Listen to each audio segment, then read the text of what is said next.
Hey guys, Pete here. It's time to talk about Better Call Saul Season 6, Episode 10.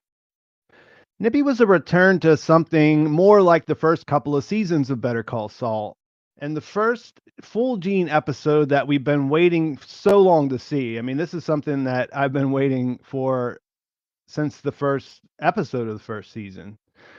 So today I have just one co-host, one person here to talk, but I'm gonna let him introduce himself and tell us what he thought about the episode, and then I'm gonna come back and respond to that, and we'll go through some things and we'll answer all your questions. So go ahead, Chase. Why don't you introduce yourself and let me know what you thought about this episode? For sure. Hey guys, Kiwi here. What's going on, chat? I thought this episode was pretty cool. Kind of felt a bit like a fever dream though, with the different Jeff actor.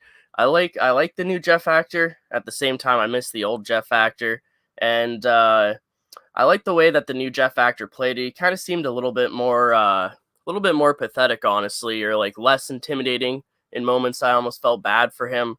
It seemed like he kind of just wanted a friend, and Jimmy or Gene flipped that on him. But I like what you said about it feeling like kind of the earlier seasons of Better Call Saul, because that's what it really comes down to. I don't think it's a bad episode. I think it's a pretty good episode. It's not one of my top episodes, but I did quite enjoy it. And throughout rewatches, I really like it. Aside from that Cinnabon eating montage, man, that food eating ASMR really gets to me. But but yeah, I definitely liked the episode. What do you think?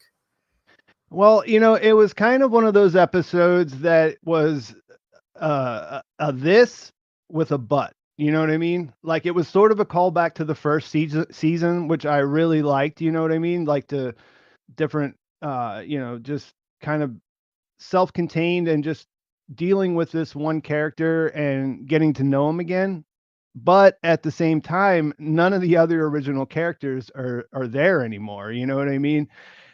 It's a totally different situation. And like it was funny, there were so many funny parts in this, but after the last episode and the last few episodes, there's something different underneath the surface of that.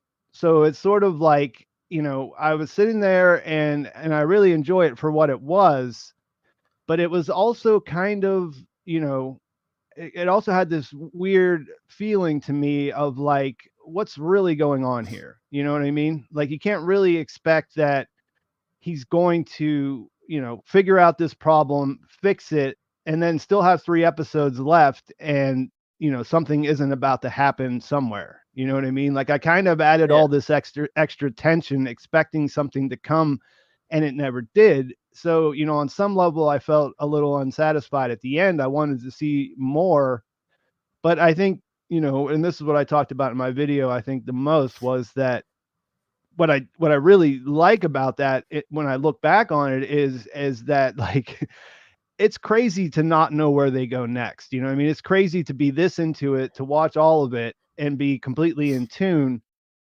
And yet I don't know what's going to happen next week, really. You know what I yeah. mean?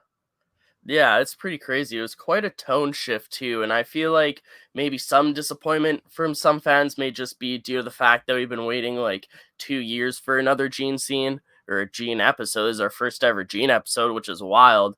It's crazy how seamlessly just the black and white flowed throughout the entire episode, and it was quite a tone shift. I feel like this episode kind of brought it down to earth a little bit, because near the end of the Better Call Saul timeline with Lalo and Howard and all of that, stuff really hit the fan. And with the Breaking Bad timeline, obviously, it's just wild stuff happening all the time. But with Gene, just working at a Cinnabon doing his thing, I mean, I feel like it was more grounded in that sense. Gene going and talking to the mall cops. He has this whole elaborate montage, which I loved, by the way, just timing the guy eating a Cinnabon. So it felt a lot like, early season slipping Jimmy Cons in that regards. It wasn't wasn't necessarily life or death, but at the same time, I think that fits Gene in the sense of he's just living an everyday life. And I do like the way that initially you think that he's training Jeff, but then he flips it on him and he kind of set him up just to get him off his back. I like the way they did that instead of him just trying to bribe him or something like that, or maybe taking more of a lethal approach. I wonder if we're going to see any more of Jeff in the future. It seems like this episode kind of wrapped up his arc pretty well, but at the same time, I wouldn't mind seeing more of him, at least a little bit, maybe like one or two more scenes for getting, depending how much more Gene we're going to get. I would like to see more Carol Burnett as Marion. I really like the chemistry between her and Bob Odenkirk in this episode. I thought that was great, and I think it's so cool how easily he wins her over, just because Jimmy was always good with elders, right? And I think that really shows here. I really loved like the earlier seasons with Jimmy doing elder law and how well he won them over. I mean, of course, the Irene bingo scene at the end of season 3 is always heartbreaking, but aside from that, I always love the elder interactions, and I hope to see more from her. I don't know if we will. I don't know if this is the only episode she's going to be in, but I'm definitely open to it. Yeah, and like I was saying before, it's one of those things where all of what you said and all of what you liked there, I really enjoyed, but you know, I just don't know where it goes from here. You know what I mean? Because Jimmy slash Saul slash Gene, you know, he was mostly just paranoid. This episode kind of gives it away that it's about 6 months after he disappeared. I think it narrows it down pretty good there. That would be just like a month or so after Walter White died back in Albuquerque. So, you know, there's a possibility that that's on the news. That's something that might be on people's minds. It might be a bad time for him to sort of, raise his profile, but he doesn't really have a choice. You know, this is one of those situations where you kind of hate to see him go back into his old behaviors, but what else could he do here? Like you said, you know, he flipped it around on Jeff. Jeff had real power over him. You know, you remember that from the last scene when he's telling him to Mm-hmm. say the thing, you know, and he's kind of taunting him in a way. And it's like, you know, what can Gene do? He has to say whatever this guy wants. There's a cop standing over there just a few feet away, and if this guy makes trouble for him, then he could go to prison for a long time for what we know. So Mm-hmm. yeah, it's sort of an inevitable thing that had to happen, but you have all this other stuff now of knowing like why he became Saul, what that's all about, how he lives here, and you know, he was basically distracting himself while he was back in Albuquerque. Now he's here, he has none of that distraction. He looks bored, he looks paranoid, he looks miserable. That makes sense to us because we know the character, we know what his history is, and then, you know, seeing him get a taste of that old life, it's not necessarily, you know, he does like, you know, brighten up and get excited, and he looks happy at work for the first time, but it's all sort of like, but at what cost? You know what I mean? Because there's a slippery slope out there that's just waiting for him. And you know, it's interesting that he puts the clothes down at the end, but you know, where do we go from there? You know, that's the big question. For Um, I, sure. I was, we got a few super chats piling up here, so I want to go ahead and get through a few of these before we move on. Did you have anything else you wanted to say there about what I just mentioned? Yeah, I just wanted to add. I think that it's fair to say that Gene probably casually drowns himself in booze every night once he gets home, just to try and not think about everything that's on his mind. You can really tell that he hasn't really thought about his family or Chuck in a while, especially considering the way he pauses when he mentions that his brother's dead. And I really like that touch. And yeah, I feel like if the more we go into it, it's inevitable discussing the new Jeff actor versus the old actor. So sure, we'll get more into that. But yeah, I'm excited to see where this goes from here and how much he diverts back into Saul or Slip and Jimmy, or what that's gonna look like. Yeah, in a lot of ways, I thought this was more of a Jimmy coming out. You know, just because it does really feel more like season 1 or season 2 of the show. And the Yeah. self-contained nature, it didn't really feel, it felt more connected to that than it did to that last episode 9 flash forward to where we see him in frantic Saul mode. You know what I mean? Especially with Marco's ring coming out, that's Yeah, yeah. some early season That's an vibes there. that's an essential part of who Slippin' Jimmy is, right? All right, Mike Camporeal, thank you for the $10. That's very generous. Big Mac 076, thank you for the $9.99. When Gene started to break down and cry, it reminded me of the scene in Breaking Bad where Walt starts crying in Hank's office so he could plant the bug on his computer. Yeah, I could see that. I mean, it's kind of a different situation though, isn't it? Walt goes in there with the intention of manipulating him, if I remember. It's been a while since I've seen that scene, but I think my recollection is that this is something he had planned, whereas Jimmy he's thinking this up in the moment, and he's pulling on some real life stuff that he has and using it to his advantage. Do you remember this scene in I mean, I remember him planning it, but I don't remember all of the details leading up to it exactly. Do you have any memory of that? Yeah, I vaguely remember. I rewatched Breaking Bad at some point between season 5 and season 6 of Better Call Saul. I just remember Walt making Hank feel a little bit awkward, and then he eventually leaves the room to get him some water or something, and that's when he gets the opportunity to plant the bug. But I do agree that with Walt, it was more premeditated, and Gene, it was on the moment. In the moment, he was just kind of grasping at straws, thinking of anything he could do to steal the spotlight from the security cameras. I do love the way that he's trying to keep the trying to keep the mall cop's attention, but at the same time, he's constantly looking over the mall cop's shoulder at the cameras. And Mhm. I like the point where he's talking about how if he dies, he'll be a ghost, he'll be a shadow, and as he says that he'll be a shadow, he's kind of looking over the mall cop's shoulder towards the security camera in the same way that in 607 he was looking over Howard's shoulder and actually saw Lalo's shower. So I don't know if that was intentional or not, but I thought that was a nice touch. And at the same time, I feel like I feel like Gene's sort of fake mental breakdown here might have ruined his mall cop friendship, but that might have been for the best, just because he just kind of made this friendship come to fruition just specifically for this scheme. So it's kind of a double-edged sword where this guy might not want to talk to him so much anymore, but that might be for the best.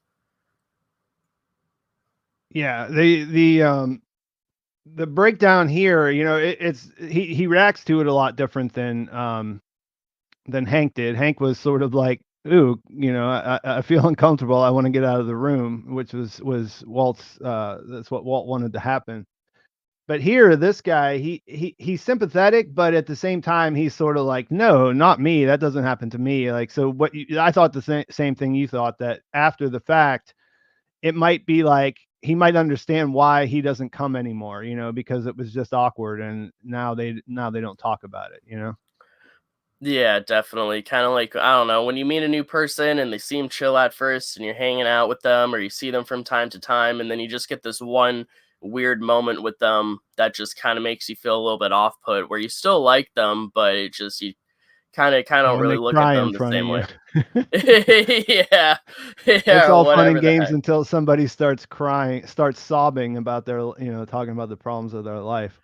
Out of BZ nowhere. Douglas, yeah, BZ Douglas, thank you for the dollar. Will Gene have to get a dog to keep the Marion Con going? I don't think this is a bad question. I think we're gonna, we're gonna end up talking about this more, because the end of this episode kind of, it had that self-contained feeling. It felt like it was handling a major problem that the show posed, which was how was he going to get out from underneath of Jeff, you know.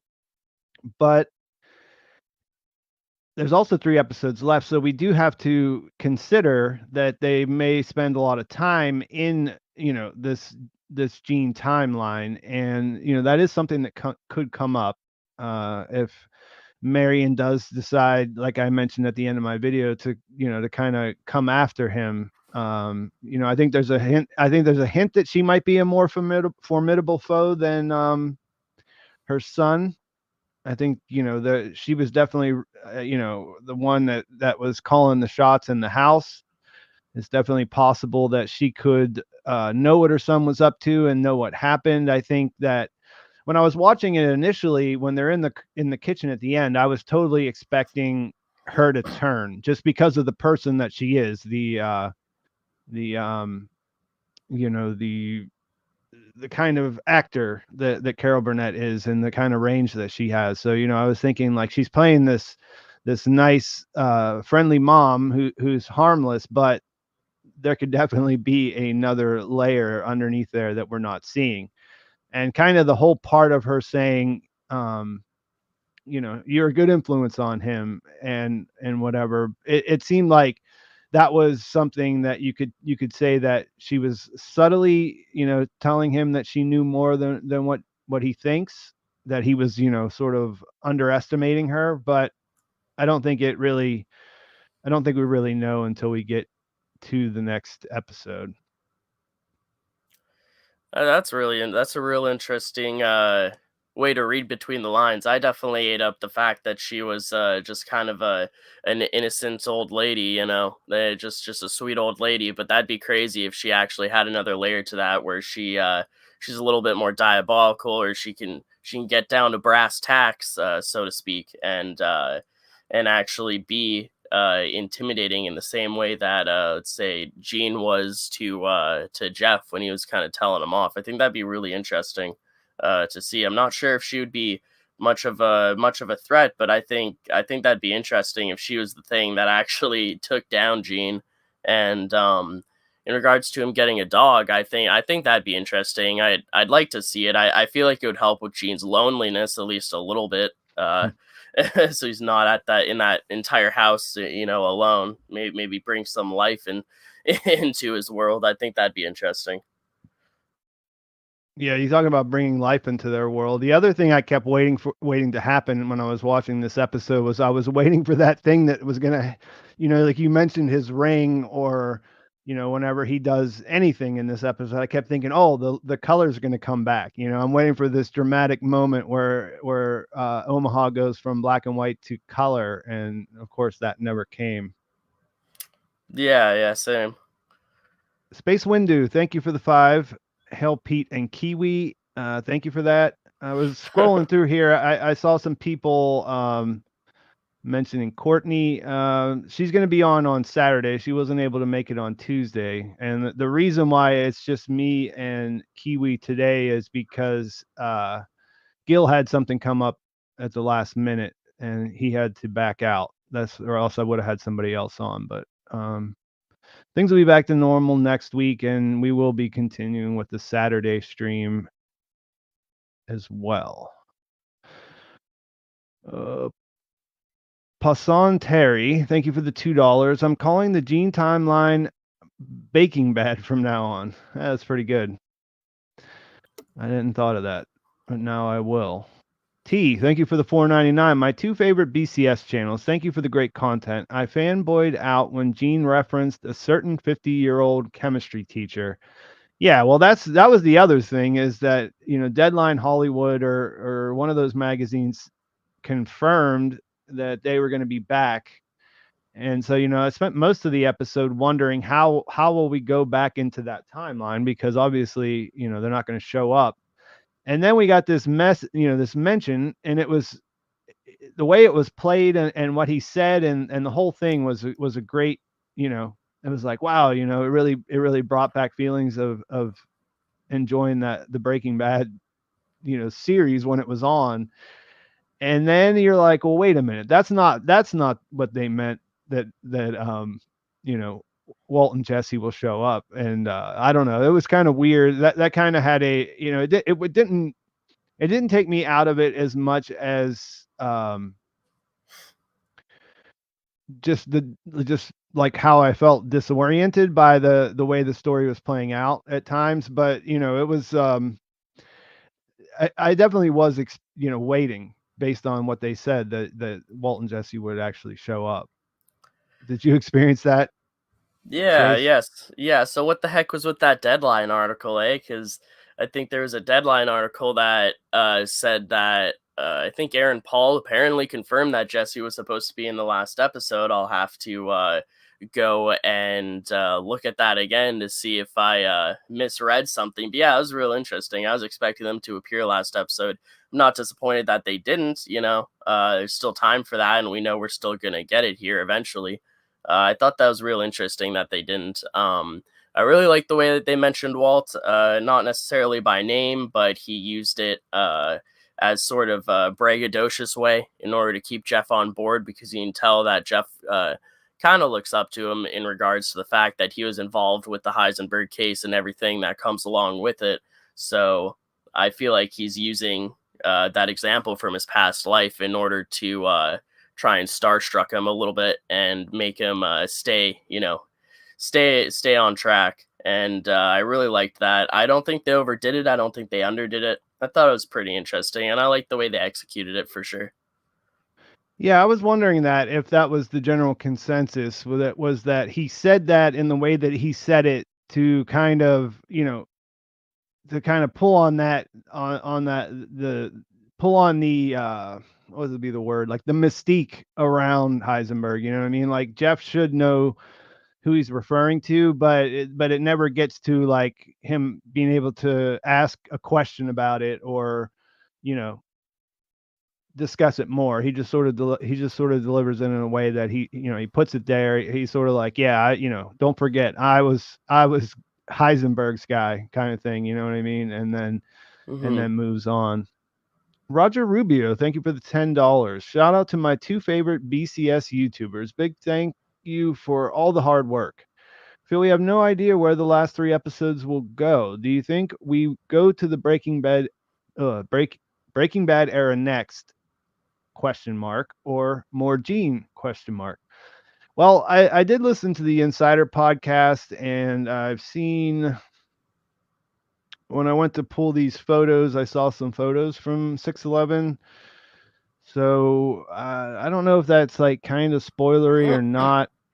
I guess my takeaway at the end of the episode was that it seemed like they would have to spend some more time in the Gene timeline because I don't know how they could. I don't know how they could find an ending in the break. Not because it felt like it was the natural progression from where they were at necessarily, but because there's, how can they find an ending in the Breaking Bad timeline? There's really nothing that they need to answer there or do there, really. You know, I mean, we know just because they announced it that Walt and Jesse are going to show up, and I think that they'll probably have a good reason when they get there. But I don't need to. There's nothing about Walt or Jesse that I don't know that I'm dying to find out. You know what I mean? I want Mm-hmm. whatever they're doing to serve Saul's story, and I don't know how you work backwards and come up with an ending to his story there. Does that make sense? Yeah, yeah. I just think it's real interesting the way they kind of just showed like the pre-Walt Breaking Bad timeline a little bit at the end of 609, and then they jump right into Gene. I wonder if we're mainly going to be focusing on Gene for the remaining four episodes or what the deal is there. I don't mind at all that we're jumping forward through time and we might jump back through time, go back to the Breaking Bad timeline for Walt and Jesse. I just find that interesting. I don't know why. I just kind of always figured we'd go in chronological order, so we'd have some Breaking Bad episode or two before Gene.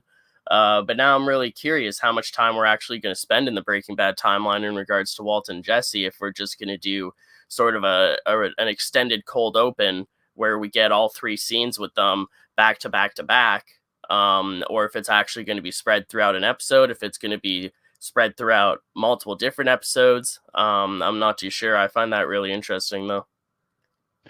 Yeah, I think that what I think that they have to spend more time in Gene, in the Gene timeline, and that makes it even more interesting that they decided to end this on a win like that. So we'll see how it plays out. Hmm. Jordan Grist, thank you for the $5. This episode happens in October 2010 based on the sports references from Frank. Unranked Texas beats Nebraska in college football on October 6th, 2010. And yes, I mentioned this in my video as well. It does seem to put it, right in the October. There's some things that don't make sense if you really nitpick at it, but college football happens when college football happens. Maybe it's not usually snowing at that time of year, but I think you have to go with that because that's, them mentioning those games are really specific, and it's something that happens at the same time every year. It's not variable at all. So yeah, I think you can firmly put this in October of 2010. Um, that would mean that he's been there for about 6 months at this point, a little over 6 months since he was disappeared. He's been Gene. He's been living an unassuming life and as the manager of Cinnabon. And Walter White died in September of 2010. Like I mentioned earlier, it could be a situation where, that's been on the news even lately, and that could come up in the future of what's left. Yeah, I've always liked the idea of Kim returning to the Gene timeline because she sees all of the news with the Heisenberg case and the fact that Saul's disappeared, or maybe there's a manhunt for him or something like that. I'm not necessarily saying that she's going to track down Gene because of it, but I would like to see her reaction to seeing all of that on the news. Yeah, that would be cool.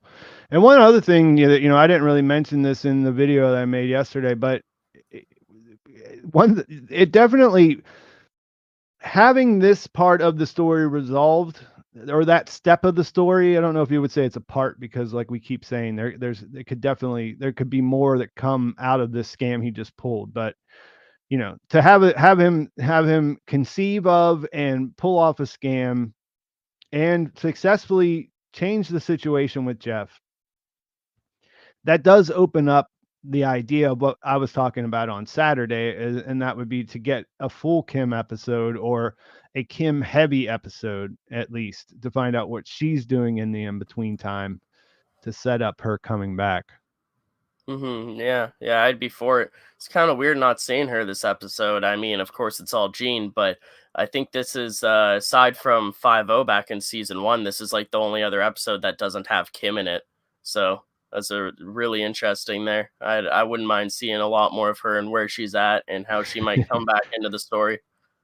Yeah, like that's what I was saying. In the beginning, it is like a season one episode, but it's without all of that wonder of like having new characters and getting to know them and everything. I mean, we do have a couple new characters here, but these aren't people we're expecting to be on our side or whatever. The ones we're going to root for. These are the ones that are going to cause problems for Gene at the end of his story. hmm Uh, Oliver, thank you for the 4.99. Do you think there's a possibility of Chuck still alive at a random twist of fate? Perhaps he married Marion to get in contact with Jimmy. Chuck is dead. Maybe in he an he's alternate multiverse timeline, you know. yeah he yeah he's definitely dead. He didn't he out of this season has had a lot of body doubles, so I get where you could maybe go back and re-engineer that logic into that or something. But I don't believe Chuck had a body double. I think that's his body they found charred inside his house. And if he comes back, it'll be in as a ghost or in a flashback. Yeah. Matt Polakine, thank you for the 9.99. Gotta say, I found myself bored with this episode. As weird as this sounds, I enjoyed the more mundane Gene scenes earlier in the season. The old Jeff was much more menacing, with the new Jeff was sad. Yeah, I mean, I wouldn't say I ever felt bored. What I felt was a crazy anticipation that had been built up, and the fact that even though there's a lot of time left, you're conscious of the fact that the end is coming. You know what I mean? Like this is kind of what I think about whenever People were complaining, episodes 4, 5, and 6. I went back and rewatched those recently, and there's nothing wrong with those episodes at all. Like Mm-hmm. they're really deliberate and really well put together. Are they as good as some of the other ones? And if you had to compare them, no, definitely not. But they did what they had to do, and the payoff that came because they were there was as good as it was because of what they set up. So I think even at that point, it's like, oh well, there's so much story to tell. There's so much story to tell. At where we're at now, there isn't that much story to tell. We Mm-hmm. got an end for Gus. We don't need to see anything else with him. We got an end for Mike. We don't need to see anything else with him. Like it's not hard to figure out in your mind how they become the people that they are whenever we see Breaking Bad. You know what I mean? That you have the whole series of Breaking Bad to, rediscover those characters. Could they show up again? Maybe, that it wouldn't be terrible. There's no problem with it. I'm just saying that there's no hanging questions that are essential to the Jimmy McGill story that need to be answered there. Gene, one of the big questions was how will Gene deal with this guy who figured out who he was in Omaha? And that's what this answered. So the other big question then is what does he do at the end, and what happens to Kim? And that's really it. So three Yeah. episodes seems like a luxurious amount of time to answer those questions to me. Yeah, I definitely agree. I'm not really as stressed about them not having as much time to, finish the story out as I may have a few episodes ago. I mean, just finishing essentially everything with Better Call Saul in episode 609 and having 4 extra episodes. I mean, that's kind of crazy, right? Like, I was expecting maybe 1 or 2 Gene episodes, like 2 would be crazy, but the fact that we might get maybe even 3 or even 4 or 2.5 or 3.5, depending how they break up the Walt and Jesse cameos. um because we have seen the conclusion of everything in the Better Call Saul timeline. Nacho's story's over, Howard's story, Lalo's story, they're obviously all done for. Mhm. And then we have the end of the cartel storyline. We put a bookend on that so we can see how that transfers into the Breaking Bad timeline. Gus and Mike talking about, oh, we got to finish the super lab, that kind of alludes to finishing off their arc and where they're at, and the way that Gus and Mike looked at each other when Mike was about to go back through the tunnel felt like a really nice end for those characters. I mean, we even got the conclusion to Mr. Varga, right? Nacho's father. We even got that in there. And then obviously the Kim and Jimmy breakup scene explaining why they're not together in future timelines.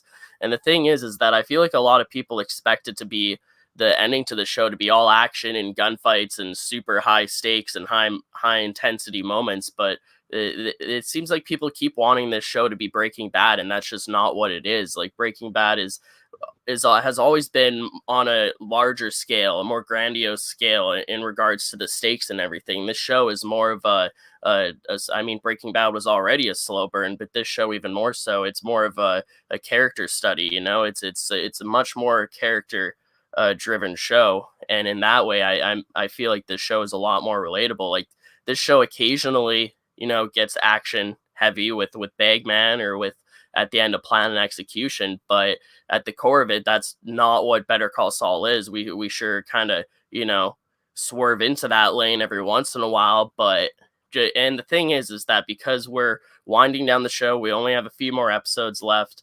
That definitely impacts how you view the show. But once everything is said and done, and you can just enjoy it for what it is, I feel like once the pressure is off, there'll be a lot more appreciation for what they're doing here. Because as I said earlier, it's just the simple fact that we've waited so long for this Gene episode. But if, let's say, let's hypothetically, if there's still another season or two to go, or if this happened a season or two ago, maybe if this happened back in season 5, there'd be a lot less pressure as like, oh, well, this is like one of the final episodes, yada, yada, yada. I think you just have to kind of take it at face value and not put all of that pressure of being one of the final episodes onto it, because I think it is great for what it is, and it stays true to what Better Call Saul is as a whole. And I can really appreciate the writers for doing that and not sort of almost caving in and putting in artificial action or tension or stakes when it's not really even necessary, because this does really hit home with Gene, and it really does match up with his mundane life. So I definitely enjoy it. I appreciate it. And it's just interesting to see the reception viewers have had with this episode. It's not always going to be, the action-packed face-off crawl space that Breaking Bad is, and I've grown to appreciate that about this show. Yeah, like I said, it wasn't one that I had an enjoyable experience with watching on the first thing. I think I've made that clear already. Like, so for some of the reasons of why. I mean, I can understand if someone was bored with it, if they don't like that particular style of episode. But as you said, that is something that's a staple of this series. I saw a lot of comments, people saying it was the worst episode of the series. Like, I don't really get that at all. Go watch Koshada again and get back to me. I mean, it's just sort of like, people have different tastes. It's okay if that's what their takeaway was, but I don't know what I don't know what the, like, story wise. I don't know what they're expecting. I've seen a lot of things about, like, we need to see them build the super lab, and I just think that is not something that that I feel like that would have been annoying to me if we, like, spent a lot of time on stuff that we know already happens in Breaking Bad. I mean, I don't really see how that affects Jimmy's storyline at all, and the story is about Jimmy and Kim, and to a lesser extent Mike. So yeah, and the thing about Jeff, I did think that there was a noticeable difference in the way that the character was, but I thought the new actor did a good job at the same time. I kind Oh of, yeah. like, in my head, I kind of made it work out, because I thought, it's because when we see him at first, he's on his own and he's trying to act cool in front of his friend, and then whenever we see him at home, Jimmy's already gotten in with his mom, and his mom is like, around his mom, he's just a lot more cowed. You know what I mean? And the Yeah, whole and there's, like, a weight of the whole situation of, like, Jesus, this guy is friends with my mom. That's, like, the worst thing I can imagine.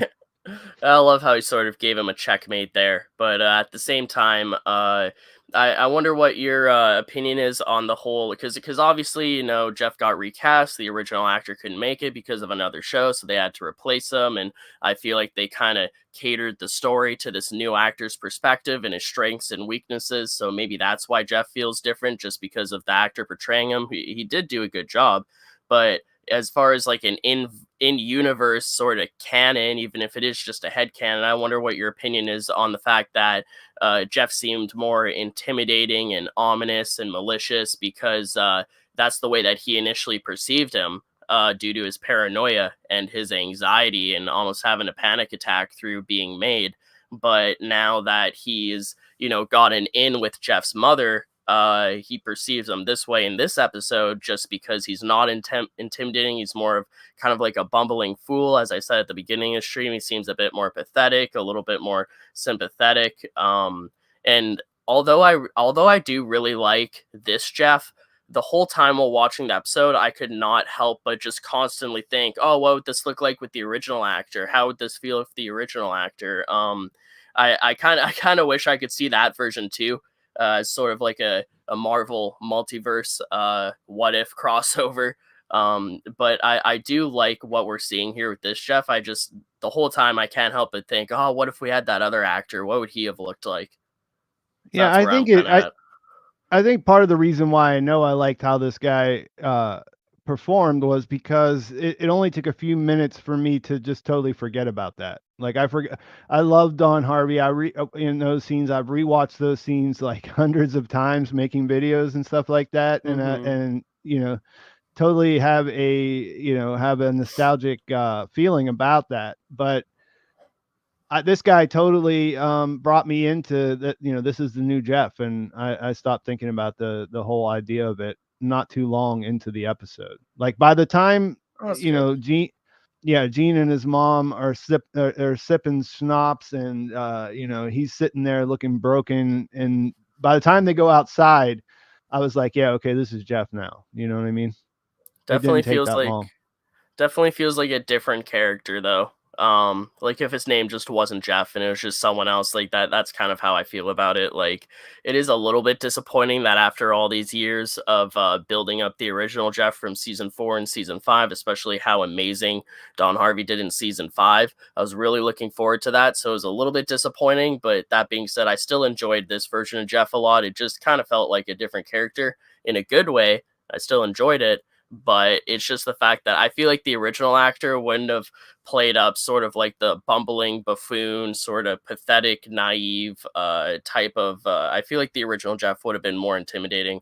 So I'm still interested on how that would have played down. But I do really like this Jeff, and at times I do really sympathize or empathize for him because it seems like he just really wanted a friend. You know, he's like, "Come on, we're all friends here." And he's like, "No, I'm not your friend. Like, stay away from me."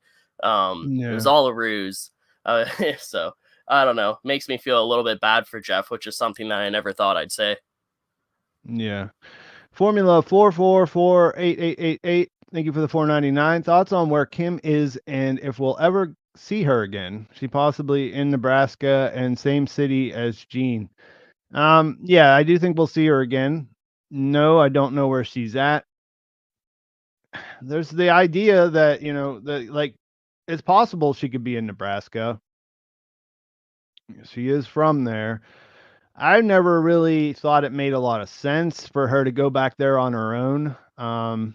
They could come up with a reason for that, but I mean, she ran away from there. We don't really know what she was running from. But I mean, it's sort of like 50-50. I mean, a lot of people think like, why put him in Nebraska or why make her be, have her, obviously they made her character after. So why have her be from from Nebraska if it's not going to somehow tie into what's going on with Gene? And I just think that, that it's definitely, we're gonna find out more about her. We'll definitely see her again as far as I'm concerned. I mean, there's no confirmation of that at all. It just seems right to me. But it feels a little contrived to me that she might be in the same city and they just like randomly come together after that. John Baptist, thank you for the 5. Love the streams. The episode was amazing. The slip and subverted expectations with false tension was amazing. Very excited to see Walt. Yeah, I mean, I think I DM'd you after the episode like we usually do, Chase, and I think my first one said WTF, Yeah. and then we talked for a little while, and then I said, they did a great job of playing with our expectations. Like I was Hmm. at the end of episode 9, I felt like I was in a different place. You know what I mean? Like something had just occurred and I was there as a witness to it, but I didn't know how I felt about it. You know what I mean? It was just like so heavy that it was taking a while to process. At the end of this one, I felt like, surprised in a way.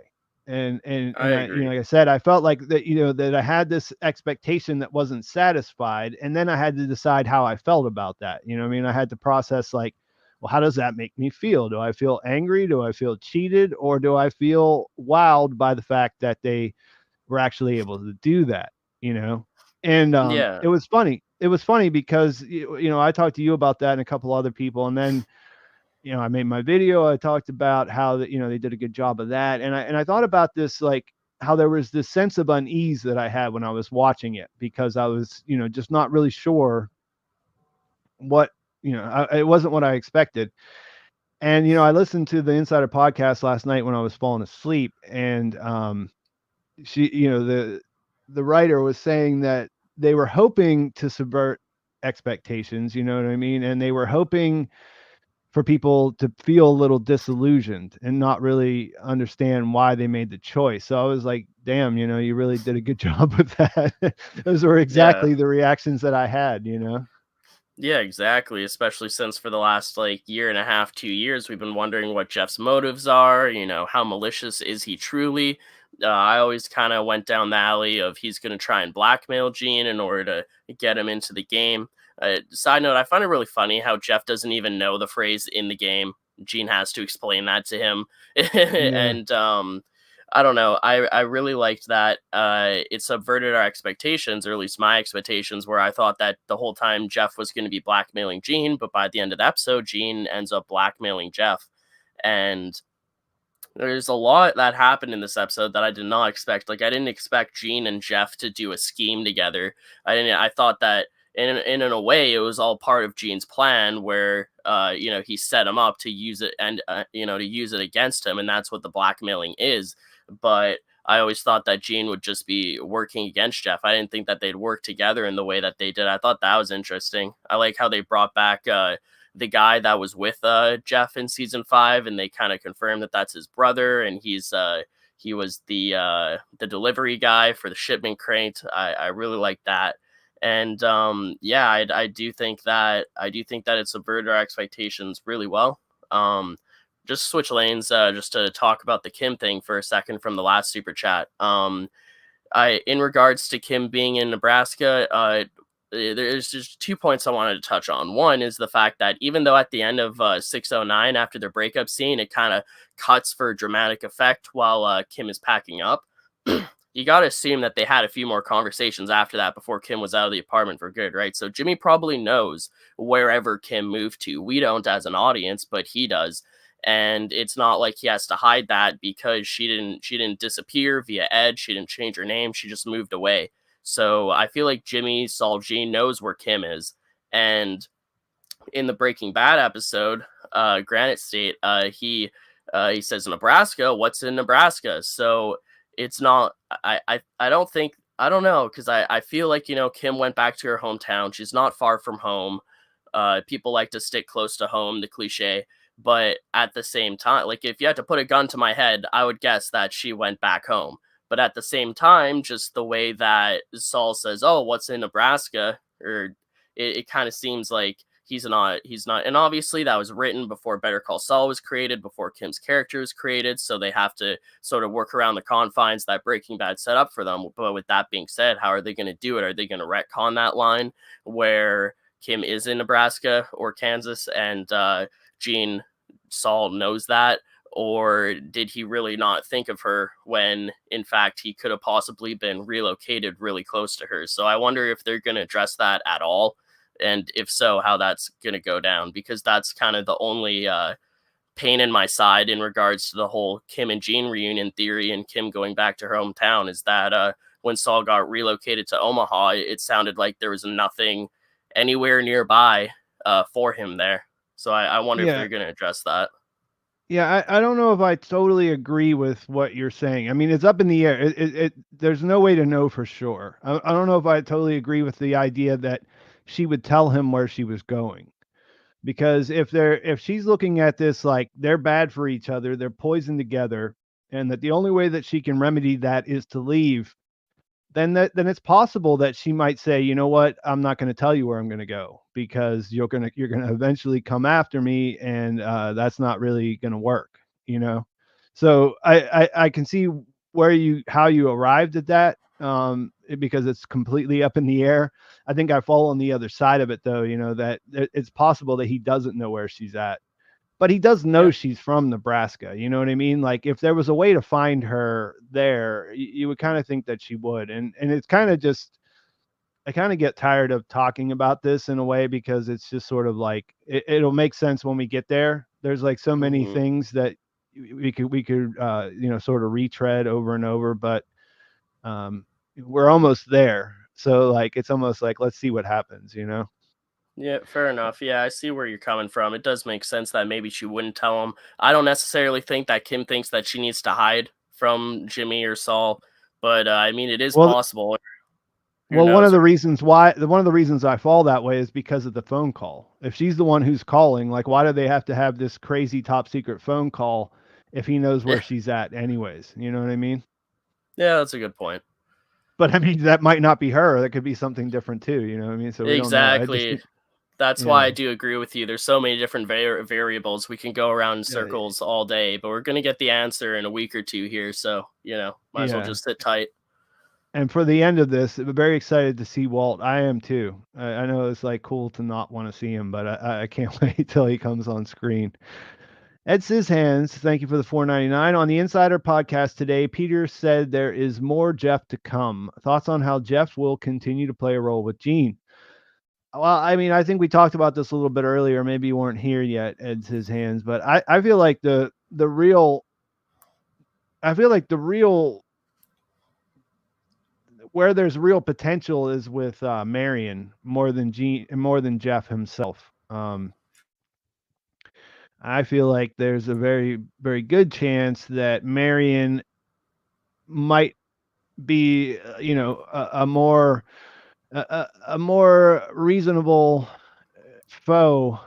Someone who can actually surprise Jimmy. He's already, if that's the case, he's already underestimated her. He's already, kind of showed his way of operating. I mean, he cut the wires, he fixed it. It's all, if you're paying attention, if you're looking for suspicious stuff in this random stranger's house that you just brought in, it's all there to put together. If you're a little, if you're prone to think that way.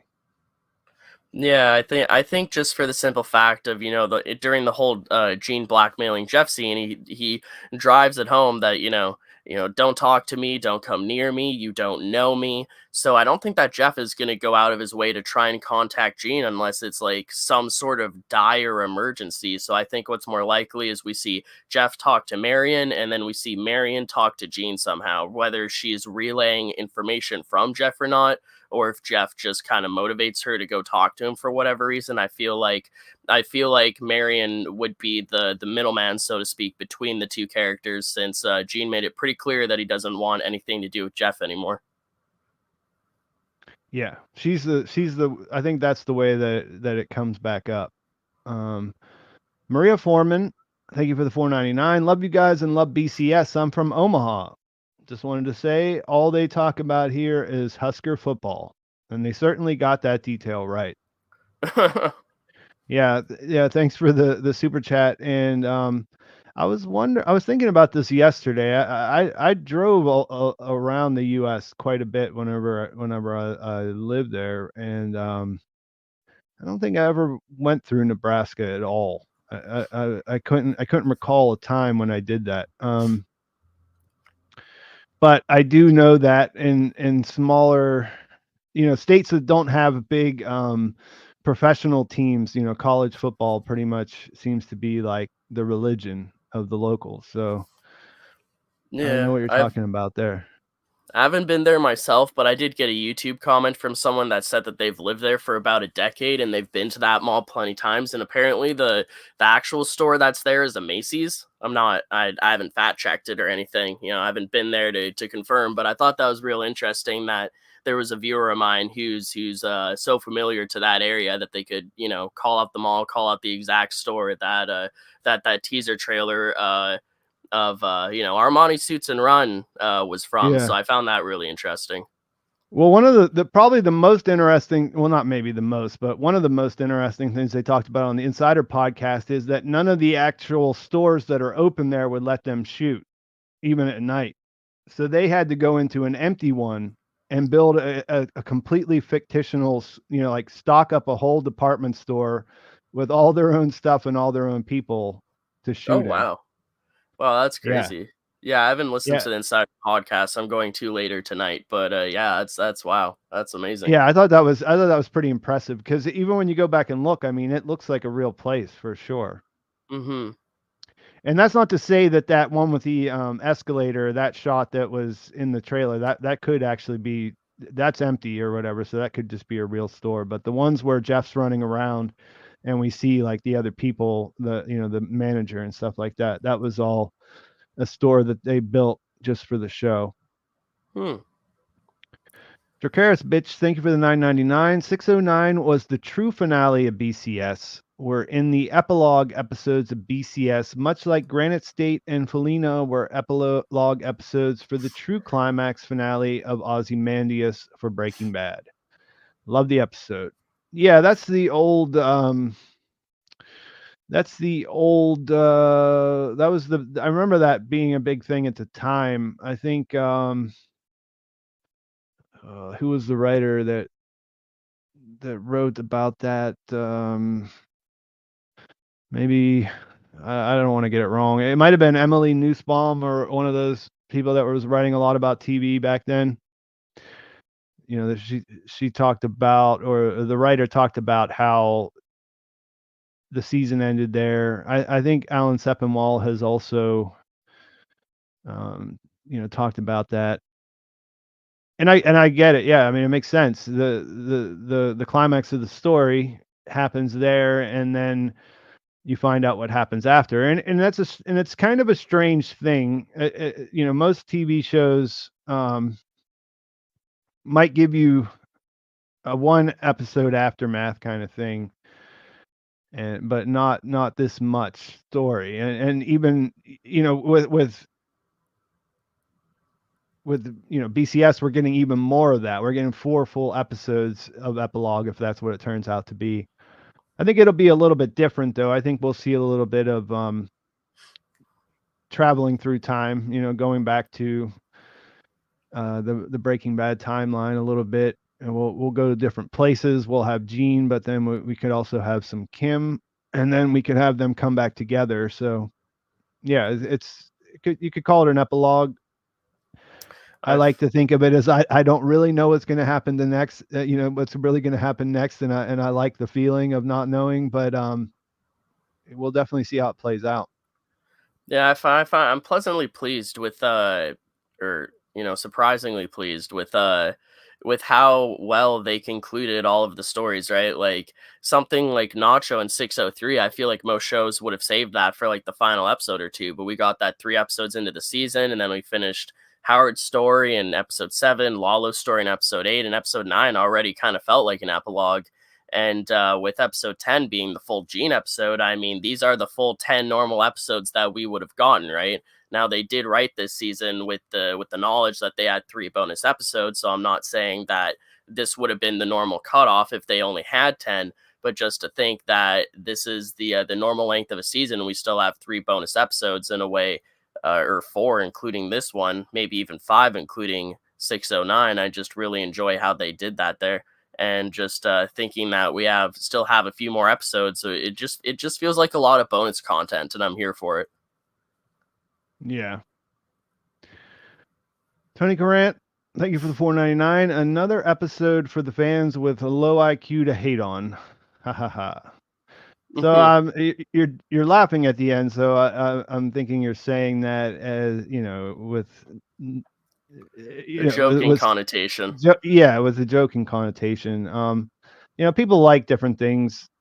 I don't really feel like I want to spend a lot of time trying to convince people like what they should like. You know what I mean? It's sort of like there's plenty of smart stuff that I understand that why it's smart, and that the creator or the author is doing something that is impressive, but I still don't like it. You know what I mean? Like there's different, it's just not to my taste or whatever. So, I don't think that not enjoying what's going on here there's a direct correlation to not being able to understand it. Some people just like different things.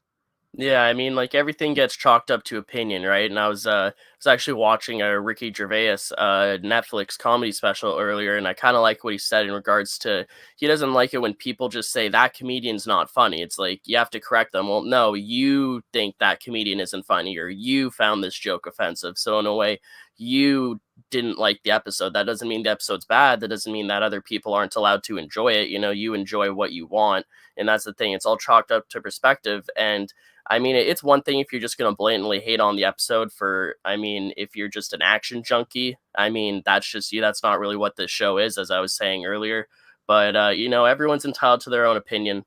I don't know. I feel like constructive criticism is a lot better than just blatantly hating something. I found it funny, sort of the replies that Tom Schnoz was giving on Twitter to some blatant haters, where they actually just take the time to tell them that they don't like the show or they don't like the episode. And, I don't know. You just got to shake your head at that. You got to take everything with a grain of salt. That's how it is on the internet, right? There's always someone that's going to be like that. So You just got to Yeah. enjoy what you can enjoy, and try and your best to respect other people's opinions as long as they're being civilized about it. Yeah, it's subjective. And Jay, thank you for the £2. Kim Jimmy storyline to get wrapped up in the Breaking Bad timeline. It doesn't seem likely, but this is kind of interesting. That if they showed us what's going on here, and then they flash back to Breaking Bad, we got our Walt and Jesse, and we also got some sort of conclusion to what's going on with Kim and why why he's not looking for her, or why he's maybe there's a reason why he was able to move on as much as a person can. The only thing is, like, that telephone call always was kind of screws up everything, that it doesn't involve her coming back later after he ran away. But it's possible they could do that. That would definitely cast this whole situation that we're watching now, and that I think is going to continue based on what they've been saying and what I'm seeing. It would cast it in a different light. I mean, this show's really good with subverting my expectations, so I won't put anything past them. I feel like it's more likely to see Kim in the Gene timeline, but we do have to jump back at some point to see Walt and Jesse. So who knows? They could tackle Kim while they're doing that, then we could jump back forward to see Gene. I feel like that might be what that time machine book was sort of implying, is that we'd be jumping back and forth through time, and it wouldn't just be one chronological linear line like I might have originally thought. So I'm here for it. I'm open to all possibilities, and as I said, the show's subverted my expectations many times, and they've done it in brilliant ways. So if they're gonna do it, they're gonna do it well. And yeah, there's just so many variables. We'll just have to wait and see. Now, here's another interesting one. Almeida's Army, £2. This takes place October 10th. The call takes place November 10th. I thought the call was November 12th. I thought it was his birthday, but it's not really important. Mm-hmm. It does Whenever seem, Saul's birthday is. yeah, whenever you bring this up, that does sound kind of important that it's only a month away. That would be the first call that he got since he left, and the first time that he's been out here in a different situation. So that's interesting. I didn't think about that at all until right this minute. I saw a theory. I don't remember if it was on Twitter or in the YouTube comments, but someone said that the phone call could just be Jimmy himself talking to Francesca. And maybe that's why Francesca sounds so displeased about, having to take the call, just because she always scoffs at Jimmy. Like at the end of 609, after him yammering in her ear all morning, he sits down at his desk and pages her, and she's like, "What?" So, she's always had that attitude towards Saul. So I think if it actually just is Jimmy needing to call Francesca for whatever reason on his birthday, that would explain why Francesca is so eye rolling, about it, so to speak. I thought he says, though, they'll call, like, not I'll call. He says they will, or something I like that. I I don't I remember.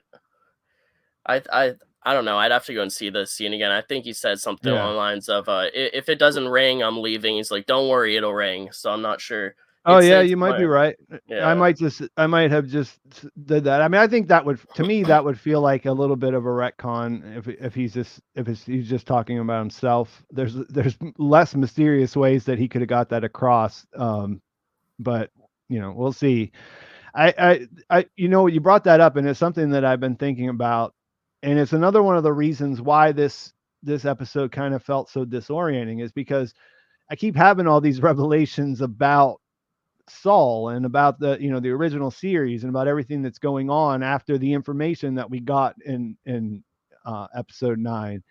And that was one of the things I was thinking about. Francesca, you're thinking, like, how did she go from such a nice, happy person to this, just where she's just completely over it, for pretty Mhm. much the whole situation while she's in Breaking Bad. And if you had to be the one person that Saul called 24 hours a day, and because he can't let himself think his own thoughts for like 1 minute, you know what I mean? So he's just Mhm. constantly going. I mean, it's exhausting, right? Yeah, I'd get jaded pretty quickly too if I was her. Yeah, her transformation makes perfect sense. Yeah. Nathan M, thank you for the 4.99. Robert Gay, thank you for the 4.99. Before season 6 saw Gene in Albuquerque with wanted posters, end of 610, he leaves behind Saul clothes. Is Jimmy ready to face the world as himself, maybe turn self in?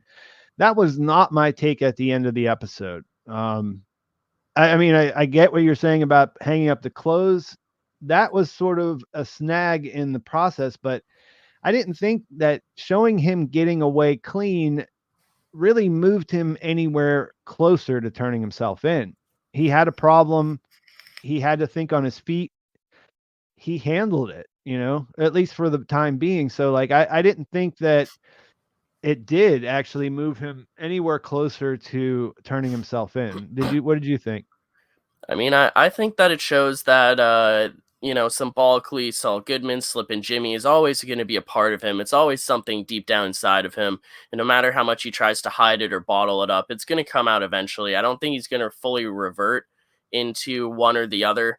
I know all of the season 6 promos have implied that Gene is going to turn back into Saul or something like that, but I think that he's going to turn into almost a new version of himself that is a combination of all three personas.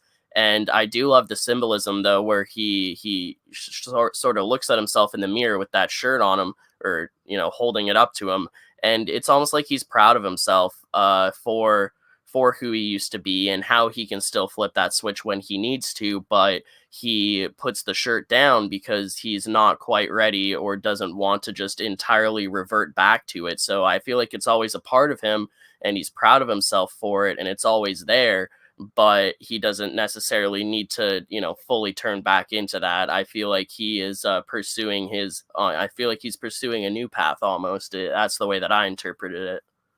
Yeah, so the question that this guy has is, do you think he's ready to turn himself in? And that's a no, right?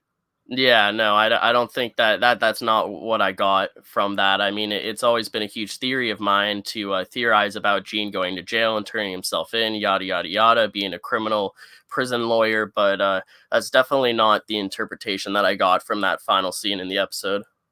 Yeah, I mean, I definitely think that that's what's going to happen. I think he's going to have to reckon with some of what he's done, and kind of look at and live with some of the stuff that he's compartmentalized away, and that he's refused to look at. And I think that turning himself in would be a great way to do that. But I didn't think that this moved him closer to that, like you're saying. I thought that there was Hmm. a there was a there was a there was a he had his moment. He got away with it, at least right now. And what can you say? I mean, like, what problem arose in that would that he would need to give up his freedom to solve? I don't see it yet. That's why I Hmm. kind of think Marion, it might be, there might be more to the character of Marion. Doug Davis, $2. Jeff would out Saul for immunity. Bad writing, in my opinion. Yeah, maybe. I don't think that they portrayed Jeff as being a really smart and you know together guy that might know that, but He's a bit of a okay. doofus. He seems like someone that would be easy to fool. Kind of in the same way Yeah, how in season 3, Jimmy fooled his community service supervisor with the threat of suing him. yeah, It's just about the way that they're making him that he's trying to intimidate this person in order to get what he wants. And in that case, it definitely works. I don't really think that he's going to think of the logistics of it too much. I feel like he's going to be too strucken by what Gene told him to really do anything about it or pursue it any further. I think it kind of just stopped him in his tracks. Whereas someone else may go down that route. I think that he convinced Jeff pretty well to sort of stay in his own lane. yeah. And there may be more to it too. Like, like I said, it felt like an ending, but 3 more episodes to go. It probably isn't. Nathan M, thank you for the 199. Can you theorize about the 11:12 3 p.m. phone call? Yeah, we were just talking about this, so I don't really have any more to add at this time. But it is interesting that that's coming up in the show's timeline, and not too long from. I don't know how much time passed during the scam. There was definitely weeks, I think. And, that was my impression because they talked about different football games, I think, and those only happen once Mm-hmm. a week. So I was paying a lot of attention to some of the details, but I didn't go back and like try to actually say, well, they were doing this for 3 weeks or something like that, or there was a week or two after they mentioned the thing. You know what I mean? So Mm-hmm. I'm not 100% on that, but it's around the corner. This 11:12 3 p.m. phone call is around the corner. Quasforb, thank you for the 9.99. Based on the date of this episode, the November call to Francesca, the only real mystery left to answer is near. Yeah, well, I don't know if it's the only mystery. Where Kim is and how her story ends, I think is a pretty big one, but that is probably also tied to this question or to this call. So yeah, we just were talking about it, and I agree with you there, Quasforb, that it's around the corner. It's near. Mm-hmm. So thank you for the super chat. We got a super sticker, 4.99. Thank you, Marcus Trione. Don't see too many of those, so that's cool. Thank you very much. Rooses, thank you for the 1.99. When do you think Walt and Jesse will appear? I thought they were going to appear this week. So Yeah. now I think they're going to appear next week. But I don't have any reason. I can't explain why other than it's been announced that they're going to show up. I really don't. None of this, nothing that happened in this episode changed anything as far as what I understand about their appearance. Did you pick up Yeah. anything new that might inform that? The only thing new that I picked up is to take those article interviews with a grain of salt, Yeah. as far as their confirmations go, because yeah, I'm in the same boat. Oh, they're gonna appear this week. Oh no, okay, they didn't. Oh, they're gonna appear next week. Oh no, they don't. So that's gonna be me as sort of a broken record until they finally do appear. It just really depends. Depends the way that they wrote it. How much are we going to spend with Gene? When are we going to jump back? They could equally do it at any episode. When they first announced the Walt and Jesse cameos, I assumed, like, before season 6 even started, I assumed it'd be in the very last episode. But then we started getting hints that they might appear sooner than them. And as we all know, IMDb isn't really a reliable source for something before the actual Yeah. episode comes out. So we'll just have to wait and see, honestly. Yes. My Echo, my Shadow, and Me, thank you for the 1.99. What could Marion even do? Gene neutralized Jeff. Uh, well, I think that if there's more to her story, if there's more to who she is, she may have other ways to get to him. I can't really say other than, I mean, they didn't show anything here, so I can't like say, oh, well, this when she did this, I was sure that this is going to happen next. But I can imagine that they could come up with a way that she could make things very complicated for him. And I mean, I don't know, Carol Burnett's close to 90 in real life. I don't know if the character is supposed to be at that same age, but she could be definitely like, there could be the angle of her being like, I don't care. You can't do anything to me. I'm at the end of my life. You could try to take me down with you or whatever. It doesn't matter. Um, or she could I just mean, she could have she name checked Albuquerque and him falling in with people. There might be more to what she knows and what, and it's just hard to say. It's like fascinatingly wide open. It's great. I mean, definitely don't underestimate your elders. They've been through it, and it seems like Marion still has her wits about her. I do like the idea of sort of kind of like a parallel to Carol in The Walking Dead, where she puts up this facade of, I'm this sweet lady that bakes cookies, but when it comes down to it, she's like an incredibly abrasive badass. So I would like to see that other side to Marion, if that exists. Yeah. Richard Janbrin, thank you for the 1.99. Jeff equals Cliff Bain's son. Thoughts? I'm a little bit exhausted with I still find it funny that, every post that I see about Better Call Saul anywhere has a mention of Cliff Main's son in it.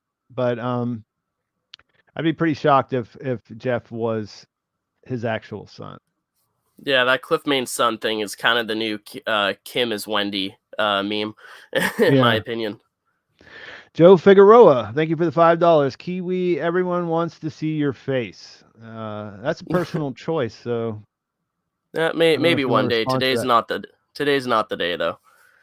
Yeah, I did see some people saying that, but if I was in your position and I was reading that, I'd be like, no, I'm not going to do it because you tell me to do it. You know what I mean?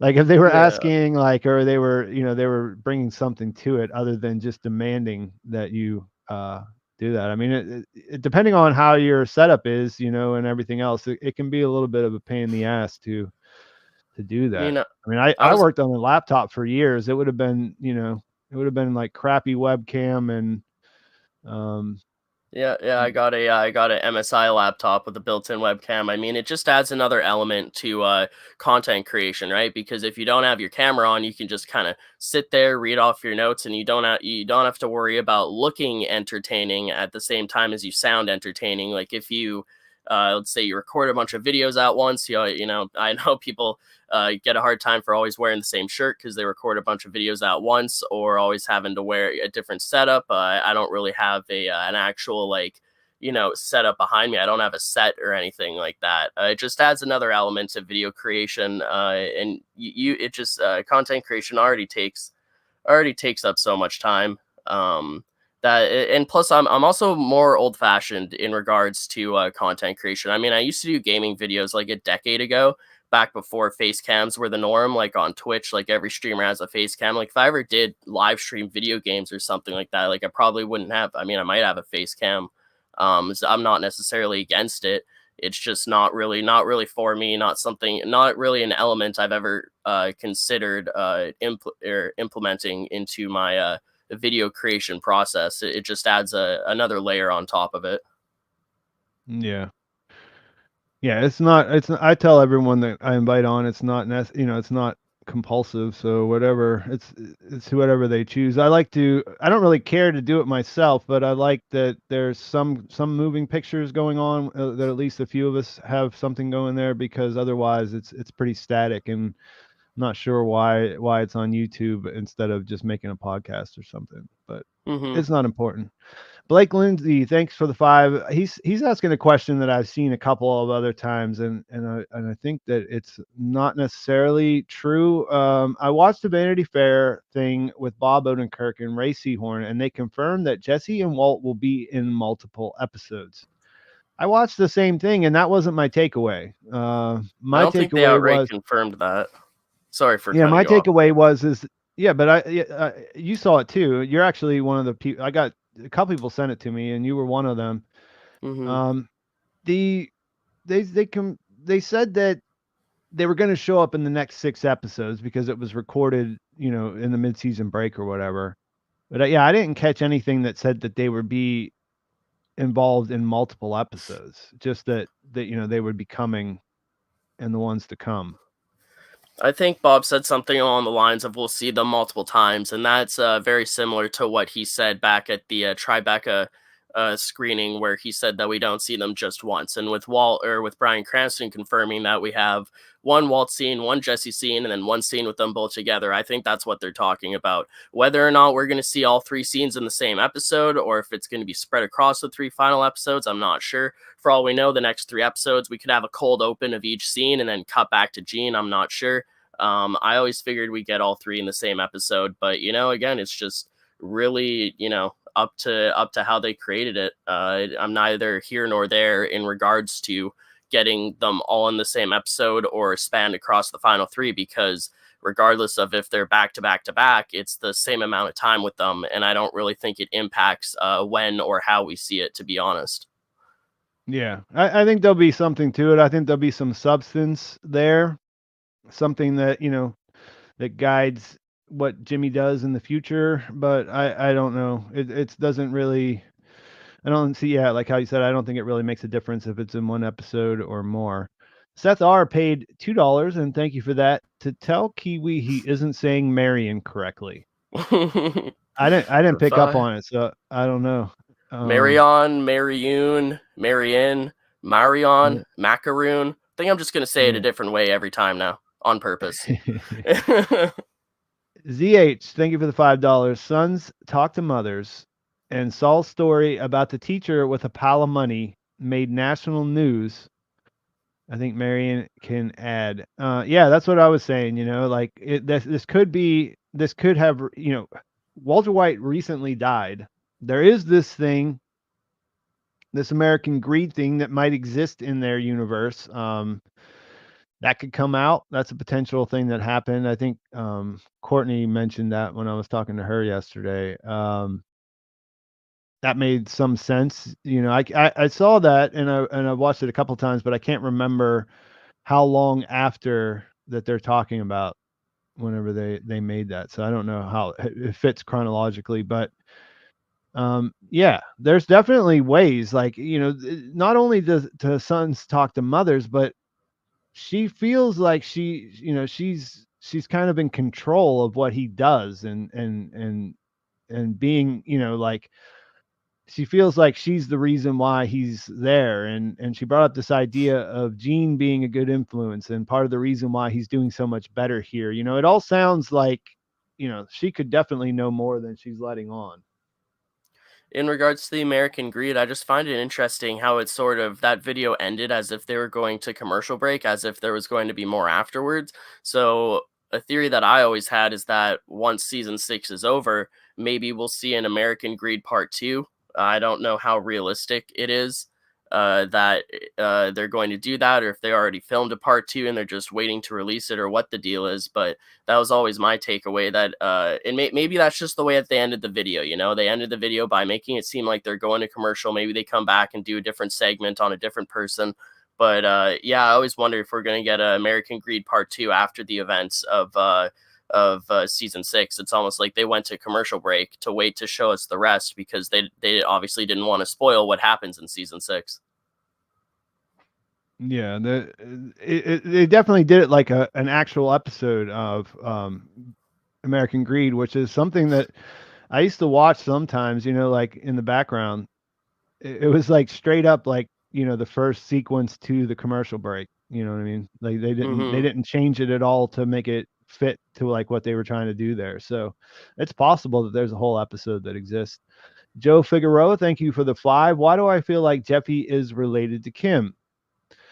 I'm not sure, Joe. I didn't pick up on any of that, but it's not impossible. It would feel a little bit contrived, I think, but they do those kinds of things sometimes, and they seem to mostly work. There are coincidences in this universe. I just find it really interesting that Jeffy was actually related to Macaroon, because I thought it was going to be something other than that. I initially wondered if if Marion was going to be related to Kim or something like that, or Ed to Disappear's wife. And I really like how they subverted our expectations with making Marion related to Jeff. I found that because in the recent interview with Bob and Ray, they said like Bob confirmed that Marion's related to someone, but we'd never guess, and it was right under our nose the whole time. I find it wild how that wasn't really. I mean, some people predicted it, but I just find it wild how that wasn't a more popular theory, and I think they did it great. Yeah, that was my favorite theory, and then I thought that it was going to be different because of that. In the Saturday stream, someone mentioned the Spanish language thing that was out there, and then I went to Reddit and found that, and it sounded like maybe she was his neighbor, not Jeff's mom or whatever. But I don't know how. I don't think I would have ever got to the she's Jeff's mom. I mean, I might have, but that was something that I heard from, just it was bouncing around the internet, and then I thought, oh, that would be kind of cool. I kind of thought maybe she would be sick or something, so it would be like a point of being sympathetic. You know what I mean? Or, to where he was like, oh, well, I don't want to really break this guy down because he's got all this other stuff Hmm. going on. but the way it played out, it makes sense to me that she could be a secret weapon waiting to waiting to come against Gene Takovic, because he just looked like he was getting away so scot free at the end of the last episode. Mostly, I just find it interesting how seamlessly MacLaren was implemented into the Gene timeline, because we didn't know if she was going to be in the Gene timeline or the Breaking Bad timeline, or when exactly she was going to pop up. But I think she did really well here. I think it fits perfectly, honestly. yeah, it's one of those things where I didn't like a lot of the popular theories, and that's sort of why I like this one. I didn't really know how it was going to turn out, but I like this one better than her being like Howard's mom or Kim's mom, And yeah, I was impressed with the way it turned out. Mostly love of music. Thank you for the 10 pounds. Was it ever realistic for Jeff to run multiple times to collect 3 times 20 items, including tag removals, all in just 3 minutes? The escalator is certainly not modeled in Gene's snowy practice course. Yeah, I think there's a little bit of suspension of disbelief. It's something that makes for a fun episode, watching him run around and having this plan. I mean, whenever we obviously had a little bit of an idea that he was going to be yelling this stuff, but I mean, I don't think anybody said, oh, they're practicing, stealing from this store, stealing expensive items from this store, and they're practicing it out in a snowy field that they recreated to make it, exactly like the place that they're going to rob. Um, I think that Chris McCaleb said on the Insider podcast that for them to actually do it, for Jeff Healey to actually do it, it takes about 12 minutes, to grab all the things that are on the list. So it doesn't actually really work out in real life, but they had to shoot it like it, to make it look like it was going to be 3 minutes. And that's pretty complicated when you think about it, you know what I mean? Because they have to sort of sync it all up and make it look exciting on the screen. Yeah, so yeah, maybe not so realistic, but fun as hell to watch, I thought. Definitely some creative liberties, some suspension of disbelief, but I still liked it. I thought it was original. It was interesting to watch. I really love the way that I don't know, I love the cadence that Gene has, that Bob Odenkirk has when he's listing off all of the Air Mhm. Jordan shoes for you and all of that. I don't know. I just find myself listening to that part over and over again. It's just one of those oddly satisfying things. And then hearing Jeff kind of in a huff repeating it to himself as sort of a catchy way to remember what he's doing and to motivate himself while he's going throughout the con. I really like that touch. I enjoyed the dialogue ever since the teaser trailer, but seeing it come to fruition in the actual episode was very satisfying for me. I really liked it. Yeah. Isan K. Isan K. Assi. Assi. Thank you for the $5 Canadian. As Jeff slips, Slippin' Jimmy goes into survival mode, sort of begging to save his own life in desperation. Do you think that was the case? Well, I mean, that scene's funny, and it kind of almost undermines the stakes, because he is, like you said, going into survival mode here. If his identity comes out, if he gets arrested and fingerprinted and all that kind of stuff, his life is kind of over. You know what I mean? So, yeah, I would say that was the case, that he goes into survival mode. And we talked about it a little bit earlier about, how he pulls on, he pulls out these true things. And I thought that, he says his parents are dead. It doesn't really feel like he's obviously sobbing, he's making it up, but it feels like he's acting there. And then they had this decision to have him wait just a second before he says his brother's dead.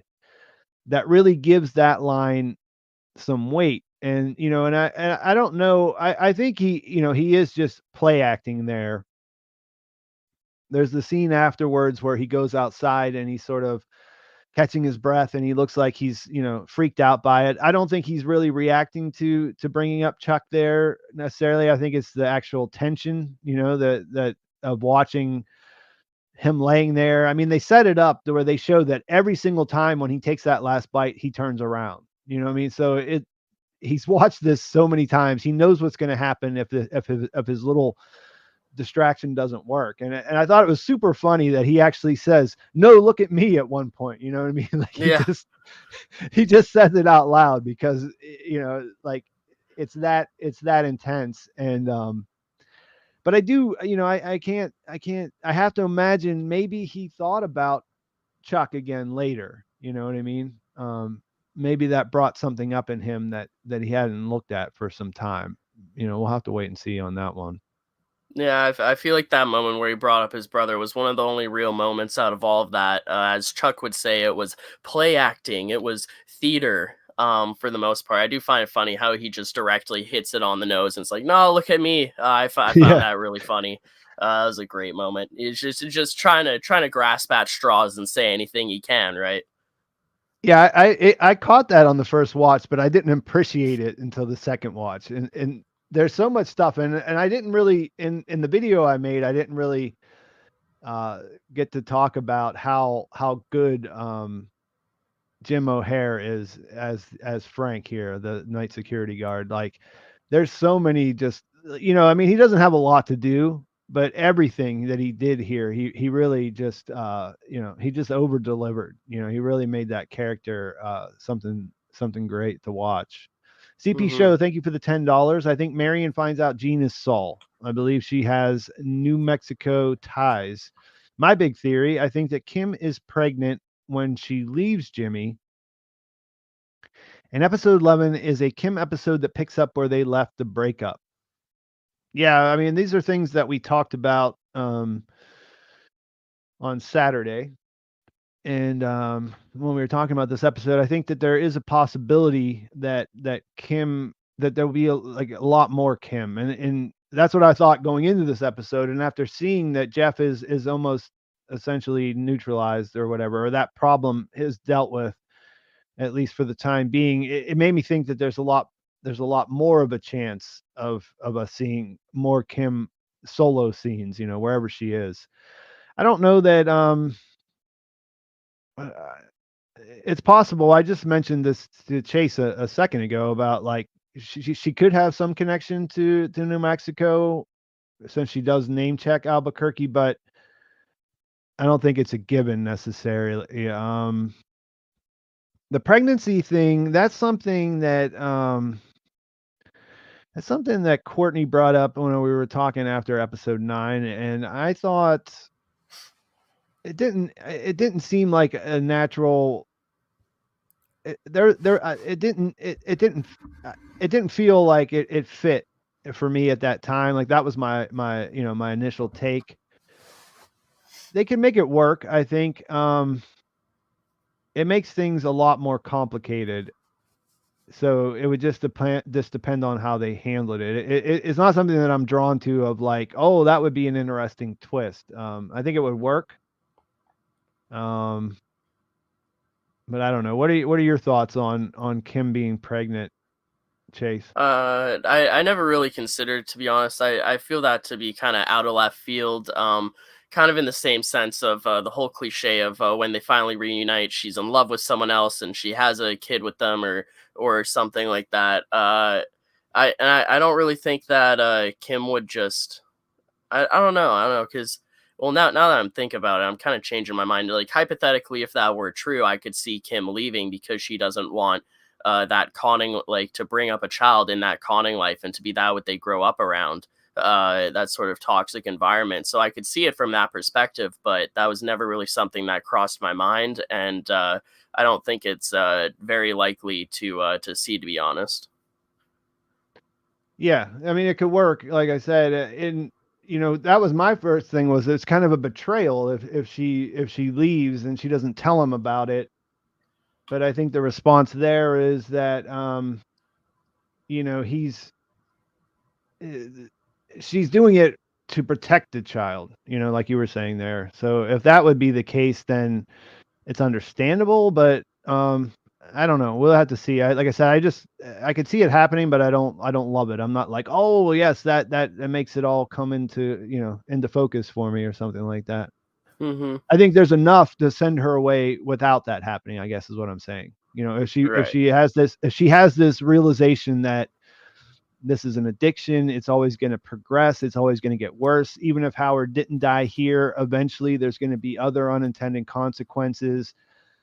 In order to keep it going, they have to keep scamming because they're chasing the dragon, as it were. You know what I mean? Like, there's enough there Mm-hmm. that she can leave. I don't really need her to be pregnant for that to happen. My Echo, My Shadow, and Me. Thank you for the 4.99 again. After all the teaser misdirection, maybe it actually is Kim at the stop sign. The obvious guess, showing their hand would subvert our expectations. Um, yeah, I think that's you're talking about the post credits teaser this week. I haven't really gone back and looked at that yet. I watched it exactly once whenever the episode ended, Same and I here. thought that's what they were teasing, is that could this be Kim? Could they be going back to Albuquerque? But unfortunately, I meant to look at that this morning, and I never got around to it. Um, and that would come back to that's what my thought has been about him turning himself in at the end of the season, is that they could have just showed us that in the in that one teaser where we see him go back to, like, where we literally go see him go back to Albuquerque as Gene, in the beginning of the season. I wouldn't put it past them. Marcus Trione, thank you for the 5. Think it's an issue that he answered the call from the department store manager as Steve, but his Cinnabon coworker called him Gene. She must have heard. I didn't necessarily think that would be the case. I did think that they emphasized this character a little bit, so I wouldn't be surprised if she comes back into things. I just don't know. She called on the cell phone. He did mention that he was interrupted, but I don't know you could say for sure that she heard that, because she went along with what he wanted. Like, to me it seemed like, my take on it is that he was able to win her over. Um, could that end up being, something that comes up again later if she figures it out? I think that's an interesting tidbit. I didn't really consider that when I was watching the episode. I mean, the names Steve and Gene are fairly similar, so if she did hear something, it could have been muffled from across the room. So who knows if she distinctively heard that. It obviously didn't really come back. And when uh, when Gene goes into the store afterwards, I mean, I guess it was Jeff that was the one that actually talked to her, but he doesn't really seem to be too concerned about being made in that regard. Yeah. I agree. BK Tad, thank you for the 5. Maybe a situation where 611 is a Gene timeline, it ending in a cliffhanger decision to go to Albuquerque, then 612 in Breaking Bad timeline, then 613 back to Gene. Yeah, I think we were just talking about this a little bit ago, and I do think that there's a high potential. Chase said the same thing, of them jumping around. Um, it's hard to imagine him making the decision in 611 without something else, without some kind of big intervention. But they could get there. They could definitely get there. Yeah, I mean, it seems I like an interesting theory. I don't really have anything to refute it, but at the same time, as I said earlier, I'm neither here nor there in regards to when and how. And yeah, I do agree that if Gene goes back to Albuquerque, there has to be some huge driving force that either makes him skip town of Omaha, or along with some sort of reason to actually go back there, whether he does eventually want to turn himself in or for some other reason. There definitely has to be a huge driving force or revelation or truth bomb that he has to go through in order to come to that conclusion. Yeah. Yeah, so I wanted to it looks like we're about an hour behind as far as get into these questions. So Oh my goodness. yeah. So I think there's probably quite a few of them still. it looks like we're at about 1 hour 40. I imagine we're going to go a little bit later. So if we get to 2 hours or a bit longer and you need to take off, just let me know. I will, for me personally, I'll stay and answer them all. But you mentioned earlier that you might have to go. And I do want to thank the moderators. We had some people volunteer this week, and when I asked on Saturday, and I really appreciate that. I one Scott Newsom, I think was the name. I'm kind of uh, stumbling around in a couple of different tabs here. Where are we at?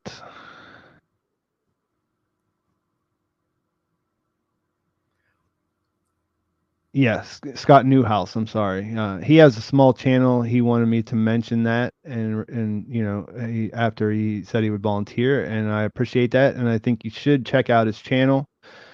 Hopefully, he can slap a link there for you to check it out, because I'm like an hour behind in the stream. So, Radio Chaos, thank you for the $5 Canadian. Can't wait to see which episode they address the call on Jimmy's birthday. It's on everybody's mind. More and more people are saying it. Like, I wasn't thinking about that at all whenever I was trying to put the thing together, but after this stream, it really is a big question, isn't it? Yeah. Randy Soya Matsu, thank you for the 199. Thanks to you two and others for making things fun. Thank you. Thank you for saying that, and thank you for making it fun too, Randy. Yeah, thanks for joining us. Chat is what it's all about, you know? Wouldn't be here if it wasn't for you guys, so appreciate having the back and forth conversation between all the different Better Call Saul viewers. It's always a good time.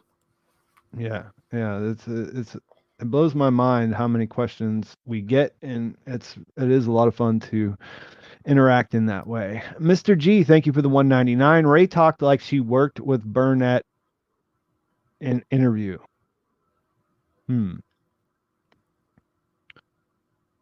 Oh, it's like she had a scene with her or something? Ah. I didn't catch that. Did you catch that? No, I didn't. I mean, no, I'd have to go watch the video again, to be honest. Yeah. That's interesting, Mr. G. Although I didn't catch it, so I don't know what to say about it. If she did say that, yeah, then the worlds are going to collide. Marion will probably come back, and Kim will probably come back, because I don't think they're going to do something tricky there with those two, unless they could meet in the Breaking Bad timeline, but that would be a complete shock. I don't know. I have no idea. You'd have to put two people who aren't in Albuquerque together in Albuquerque, or put them together in Nebraska, and then make it all make sense for how Gene met the other one, the second one, after her son randomly picked him up at the hospital. I have absolutely no idea how Kim could possibly meet Mario over there, but I do gotta say that if MacLaren and Kim had a scene together, that it would be really interesting, especially if they're sort of like playing mind games back and forth with this sort of inherent, like they're being nice on the surface level, but they're kind of throwing shade back and forth, playing mind games. 4D chess, so to speak. I think that'd be really interesting, but I don't think we're gonna see it. I have no idea how that could potentially happen. Yeah, I was saying how I thought that she could be a formidable foe for Gene. I hadn't even thought about how that would, Kim coming to the rescue in that situation would be a lot of fun to watch. Jack G79, thank you for the $5. Did you see the cheese Marion ate said Schnoz Farms as a nod to the resident BCS Breaking Bad genius Tom? Wisconsin can keep that. Hilarious. Yeah, I noticed this on the very first watch. It's pretty conspicuous there. I can imagine people missing it at the same time, though. And I saw that there was a post about this on Twitter after, that he said that it was, his cheese or whatever. Yeah, it's a really distinct name. He's one of my favorite characters in the writers' room to think about. I don't know. Eric, who comes on here, did an interview with him on his channel that I watched a while ago, and Inside the Gilliverse, and it was before he was his co-host or whatever. And he mentioned that he knew Vince back in film school, and I just thought that was such an interesting story. The way that Hmm. they worked together on the different shows, and they knew each other from a time when neither one of them had anything going on. Big fan of Tom Schnauz for sure. I love how crude and abrasive he can be with his funny sense of humor. He's always a laugh riot whenever he's on the Gilliverse or the Insider podcast. Just the way he throws punches, I think it's great. Big fan of him for sure. Yeah, yeah, and he answers a lot of questions sometimes. I mean, he Yeah. definitely contributes to the conversation around the show, and I'm happy that he does that too. Hmm. Ali Oliver 199. I'm beginning to think that these questions aren't entirely serious, Oh but no. I'll still read them anyways. Chuck buried Ernie's body. He's finna come back. I always wanted to see the return of Ernie. Doubt it's gonna happen. But I always wanted to see it. Yeah, I mentioned that in my last video that I was, I said, hey, the actor who plays Ernie must not have been available, and some people gave me comments, like, oh, Ernie would never go back to HHM. They treated him terribly. But I mean, my mind, he left, he prospered, and he looks back on that time as something that he did in his past life almost. So of course he would show up at HHM and pay respects, because he's moved on, and he's got his own thing going on where he doesn't really care about the little setback of working at HHM back in the day. My headcanon is that he's working over there at Davison, Maine with Omar, and they're just having the time of their lives. Yeah, Davison, Maine would be a good place. I mean, that was it, it was comically it was a comically great place to work. You know what I mean? Like, it was almost like they Yeah. were joking, like, look, how could we make this just such a great place to work that it would make you completely question Jimmy's, what's wrong with him that he can't make this work. You know what I mean? As I think you said in Hey, the last stream, Cliff just always tries so hard to be just such a good guy, right? hmm yeah, he's one of the best in the universe, and one of my favorite parts of his story was always that Jimmy's doing all this ridiculous stuff, and he thinks that Cliff doesn't know what's going on. So whenever they have their little showdown, and he's like, I know what you're trying to do. You're trying to get your thing. I always loved that. It was a great turn for the Mm-hmm. actor. That was a great A moment. A Aaron, thank you for the 20. That is very generous. I read the ending. I read the ending of the episode that Gene putting the shirt back on the rack is him literally hanging up his Saul persona for good. The teaser for next week's episode hints that Gene will return to Albuquerque. Yeah, these two things that you're putting together here, they don't really connect in my mind. Him hanging up the shirt, hanging up the Saul persona for good. I think that's part of the intention. But there's like there's so much other stuff going on underneath the surface. You know what I mean? Like, how did he get to that point? How did doing a scam and getting away with it give him the clarity that, hey, I can do this once, but I can never do it again. And like, I'm not saying that that's not what's happening. I'm just saying that I feel like there's some steps missing in getting to that place. And yeah, like we just talked about the teaser a few minutes ago.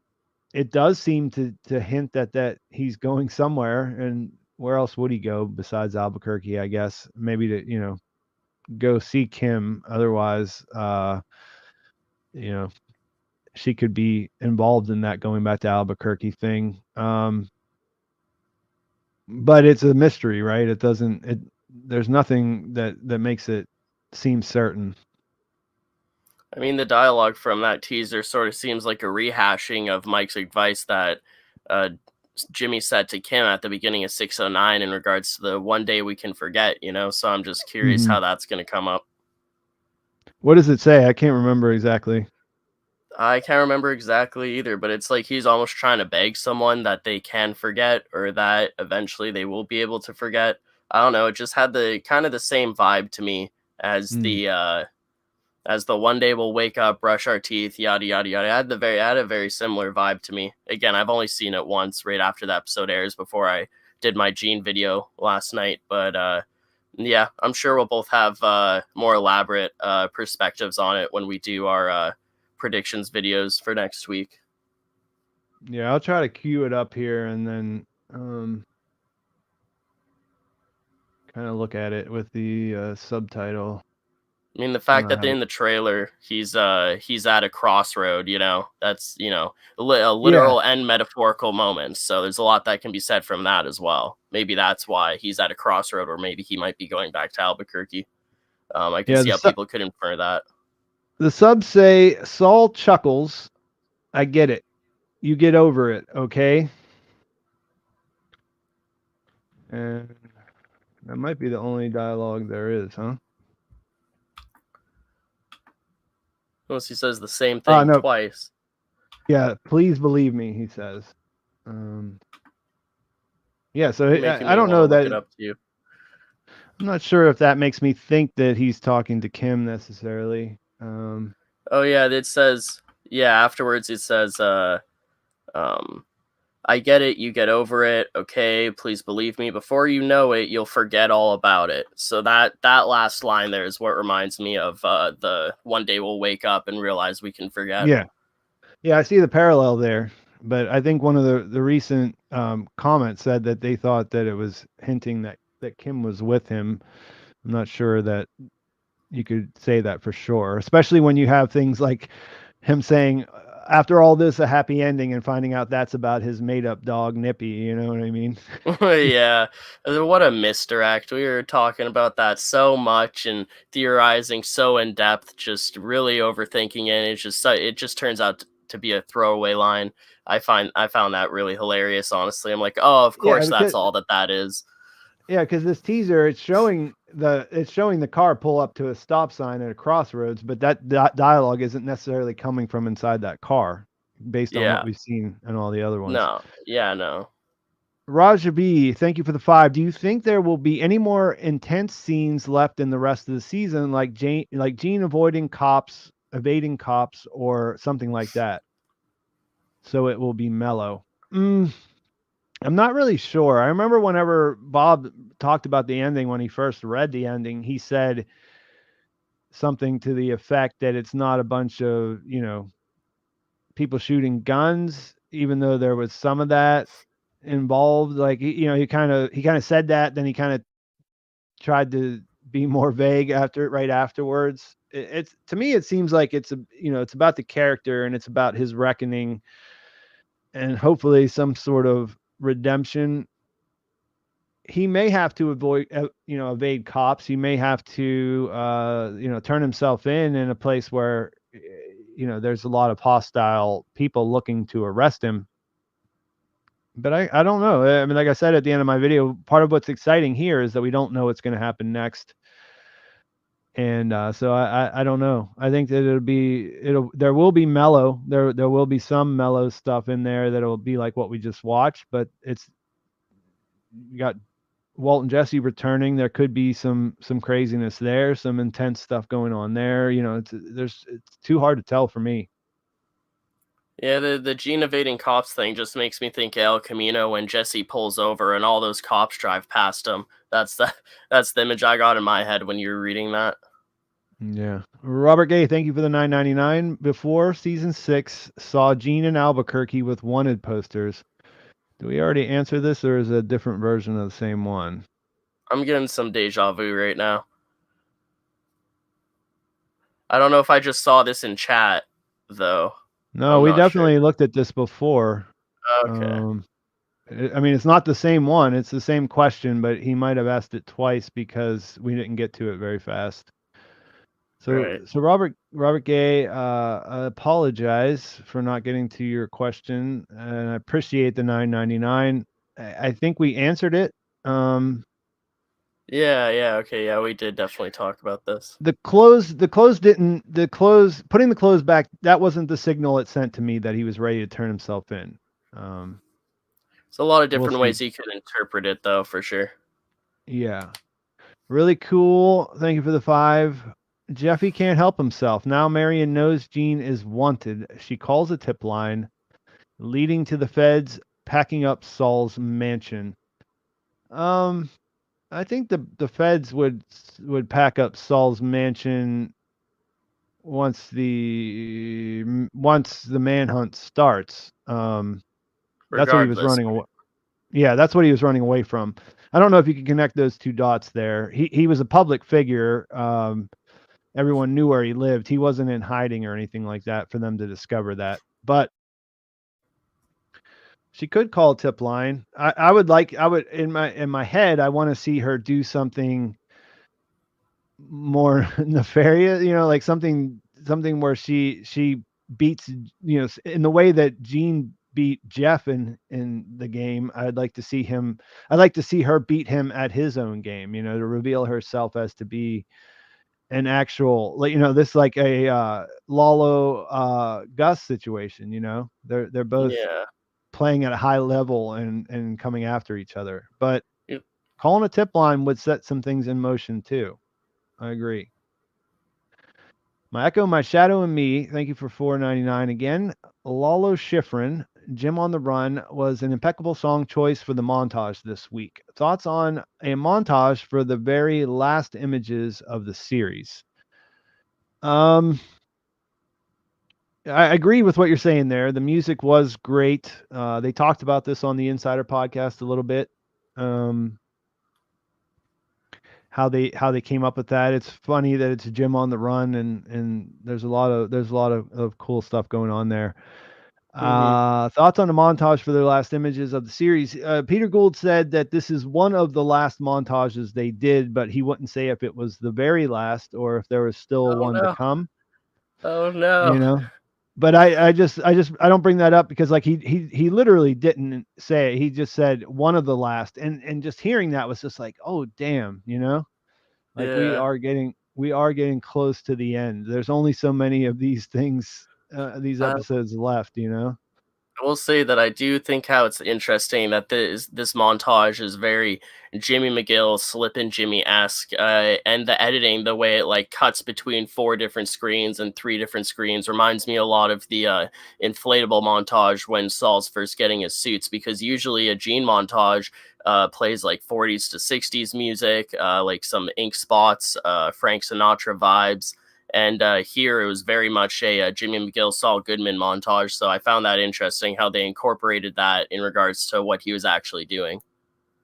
Yeah, they I that's one of the things I checked afterwards because I knew Michelle MacLaren did a lot of Breaking Bad episodes, but only a few of Better Call Saul. So whenever I saw that, that's one of the things I did was to look to see if she had directed,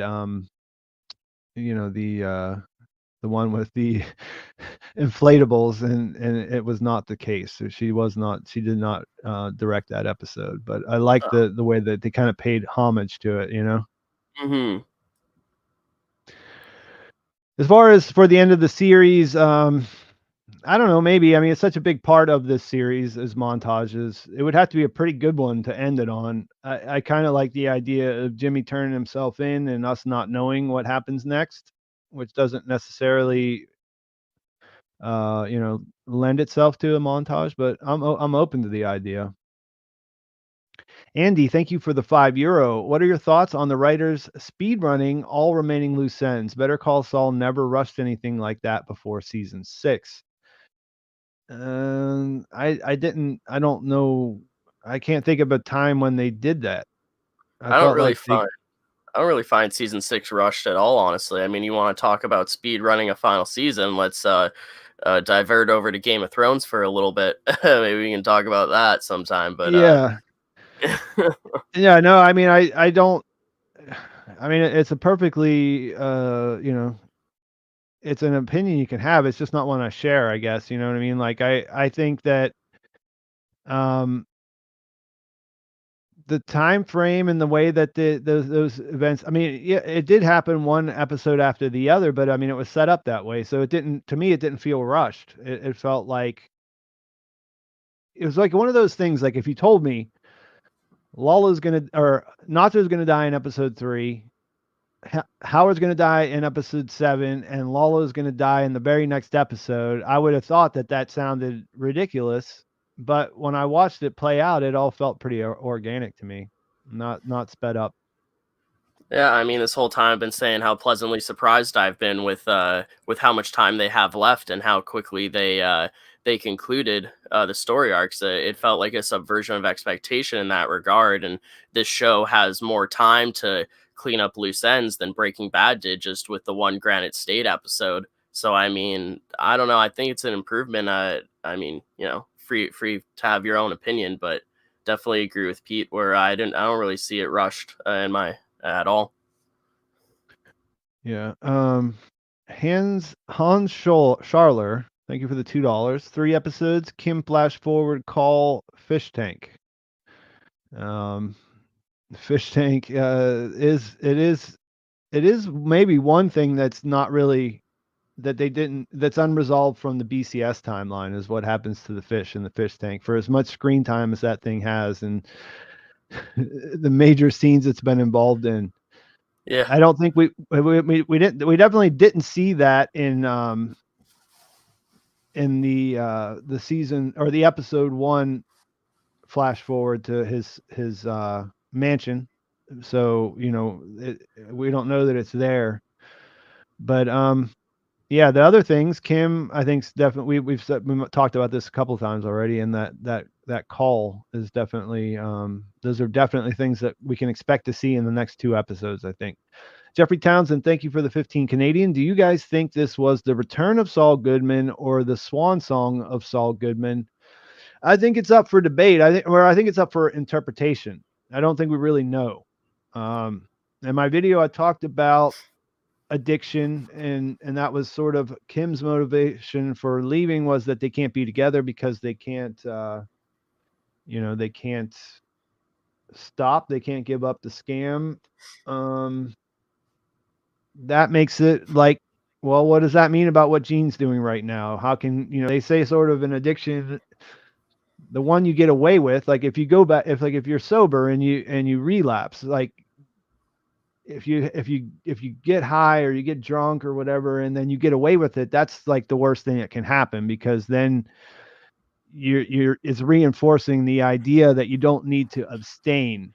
And that's the idea, is abstinence is what works. So yeah, that's what I think about. I don't know. I mean, is he relapsing? Is it something different? Is he in a different place? None of that is absolutely clear to me just from what we've seen so far. Like in that scene, it looks like he looks like he says to himself, "Man, I got away with it. Nothing bad happened.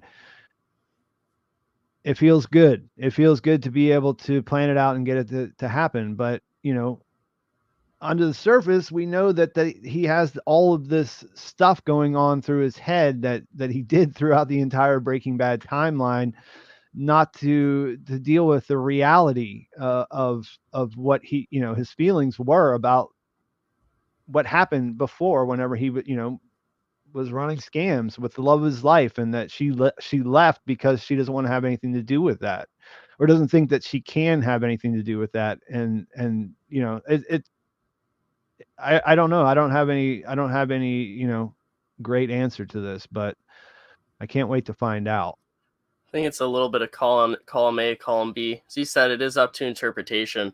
Just to derail for a second, I'm just a bit distracted by chat, just chuckling to myself here with all of the Nippy sequel names, taking some liberties from Tom Schnauz's testicle Twitter thread, except with Nippy. Oh, We got the Nippy Awakens, the Last Nippy, the Rise of Nippy, the Dark Nippy Rises, Nippy Begins, Nippy Genesis.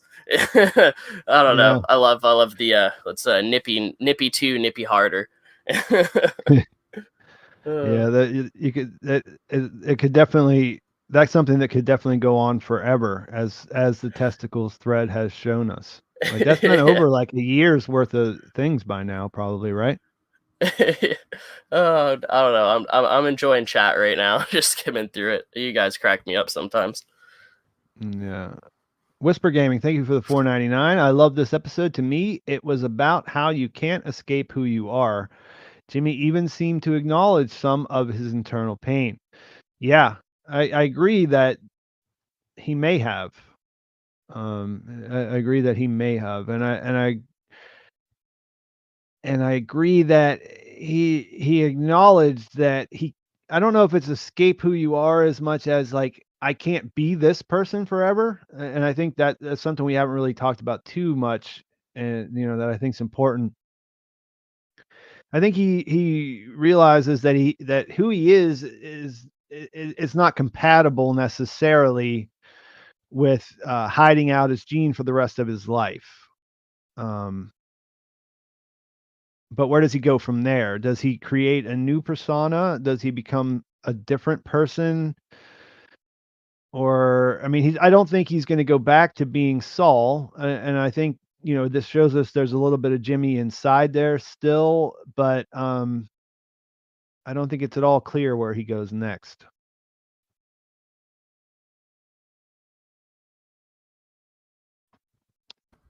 iRocker, thanks for the 199. Isn't Kim from Nebraska? Maybe Gene will see her. Yeah, this is something we talked about, and it's definitely a possibility. There's nothing, there's no other, just her being there is the only evidence there is for it, though. So Hmm. we'll just, we'll have to see what happens. Luke Duke, thank you for the $2 Canadian. Will Marion receive Saul's reward money? If she turns him in, she will. Um, there's definitely motivation there. Right now, he has some. He could say, if you do that, I'm going to take your son down with me, unless she has a way to neutralize that we don't know about. But yeah, I don't know. That would be part of her motivation. Maybe she has a different motivation that doesn't involve her son also going to prison, though, or maybe she doesn't care if her son goes to prison. I mean, kind of an unrelated trail rabbit hole thought process. I was thinking of Marion getting reward money, Elders getting a lot of money, the sandpaper settlement, and then I thought of Irene. And what I'm trying to say is, I think it'd be really cool. It's not going to happen, but I think it'd be really cool to see Irene and Marion in a scene together. I think in an alternate universe, they'd be the best of friends. I don't know if those actors can get together in a future project somehow, if they can get cast together, but yeah, I feel like they'd really get along. That'd be a wholesome moment. Just a random thought. Yeah. Mike T, thank you for the 10. What do you guys think of this idea that the show creators are nervous about the reception of the remaining episodes? Peter Gould said that half of the audience will love it and half will hate it. I think I read somewhere that he said it might be divisive and that he hopes that fans will love it. I'm not sure if I don't think I read anything where he said half and half, something like that, but I think what I take away from that is they're taking some chances, and I think I like that when TV shows do that, and you're in a unique position in a way that they can do that. Some of the shows that I know I watch and I care about and I love, they don't really have that option. You know what I mean? Seems like they're getting their episodes cut back all the time, and they're having to pare it down and do it quicker, whereas we got an extended season here and they went into it thinking that they had a 13 episode story, and I think that's enough for me to be excited to see it. It doesn't mean that it'll be good. I mean, if I don't like it, I'll be the first to admit that, but um I'm not really because they're doing something different, and that gives him that makes him nervous or anxious or whatever. That doesn't really I don't worry. I'm not worried about it really. Not yet. Not right Yeah, now. I mean, it's always interesting ending a series. A lot of these drama series seem to don't stick the landing, but Breaking Bad is one that did. And there's clearly some pressure with finishing up Better Call Saul, because not only is it Better Call Saul, but the foreseeable future of the Breaking Bad universe as a whole. And in one of those article interviews, Peter Gould did say something along the lines of he's never quite seen an ending to the show like this one. And I don't think those were just hype words or whatever. I really think that we're going to see some sort of original, different ending. And was it Vince Gilligan said that the ending, the finale, isn't just one episode. Like, we're seeing the finale right now between episode 9 and 13. It's spanned across multiple episodes. So I'm really curious how they're going to finish it. And I remember Peter Gould saying he was a bit nervous. He seems confident that they stuck the landing, but just a bit nervous about finishing the series when he was in the editing room, finishing up 13 just as the mid-season break was finishing off. So I have faith in these guys, and I'm really excited to see what they have in store for us. Yeah. Jim Capel, thank you for the $4.99. You guys are the best. Much love to all. Thank you for that. You're the best too.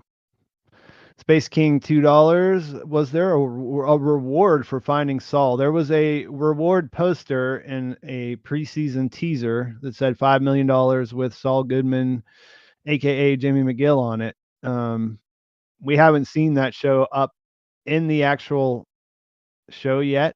They've been pretty vague about what he's running from, but I think there's a really good chance that is something that's going to happen. We're going to see that teaser in the actual show.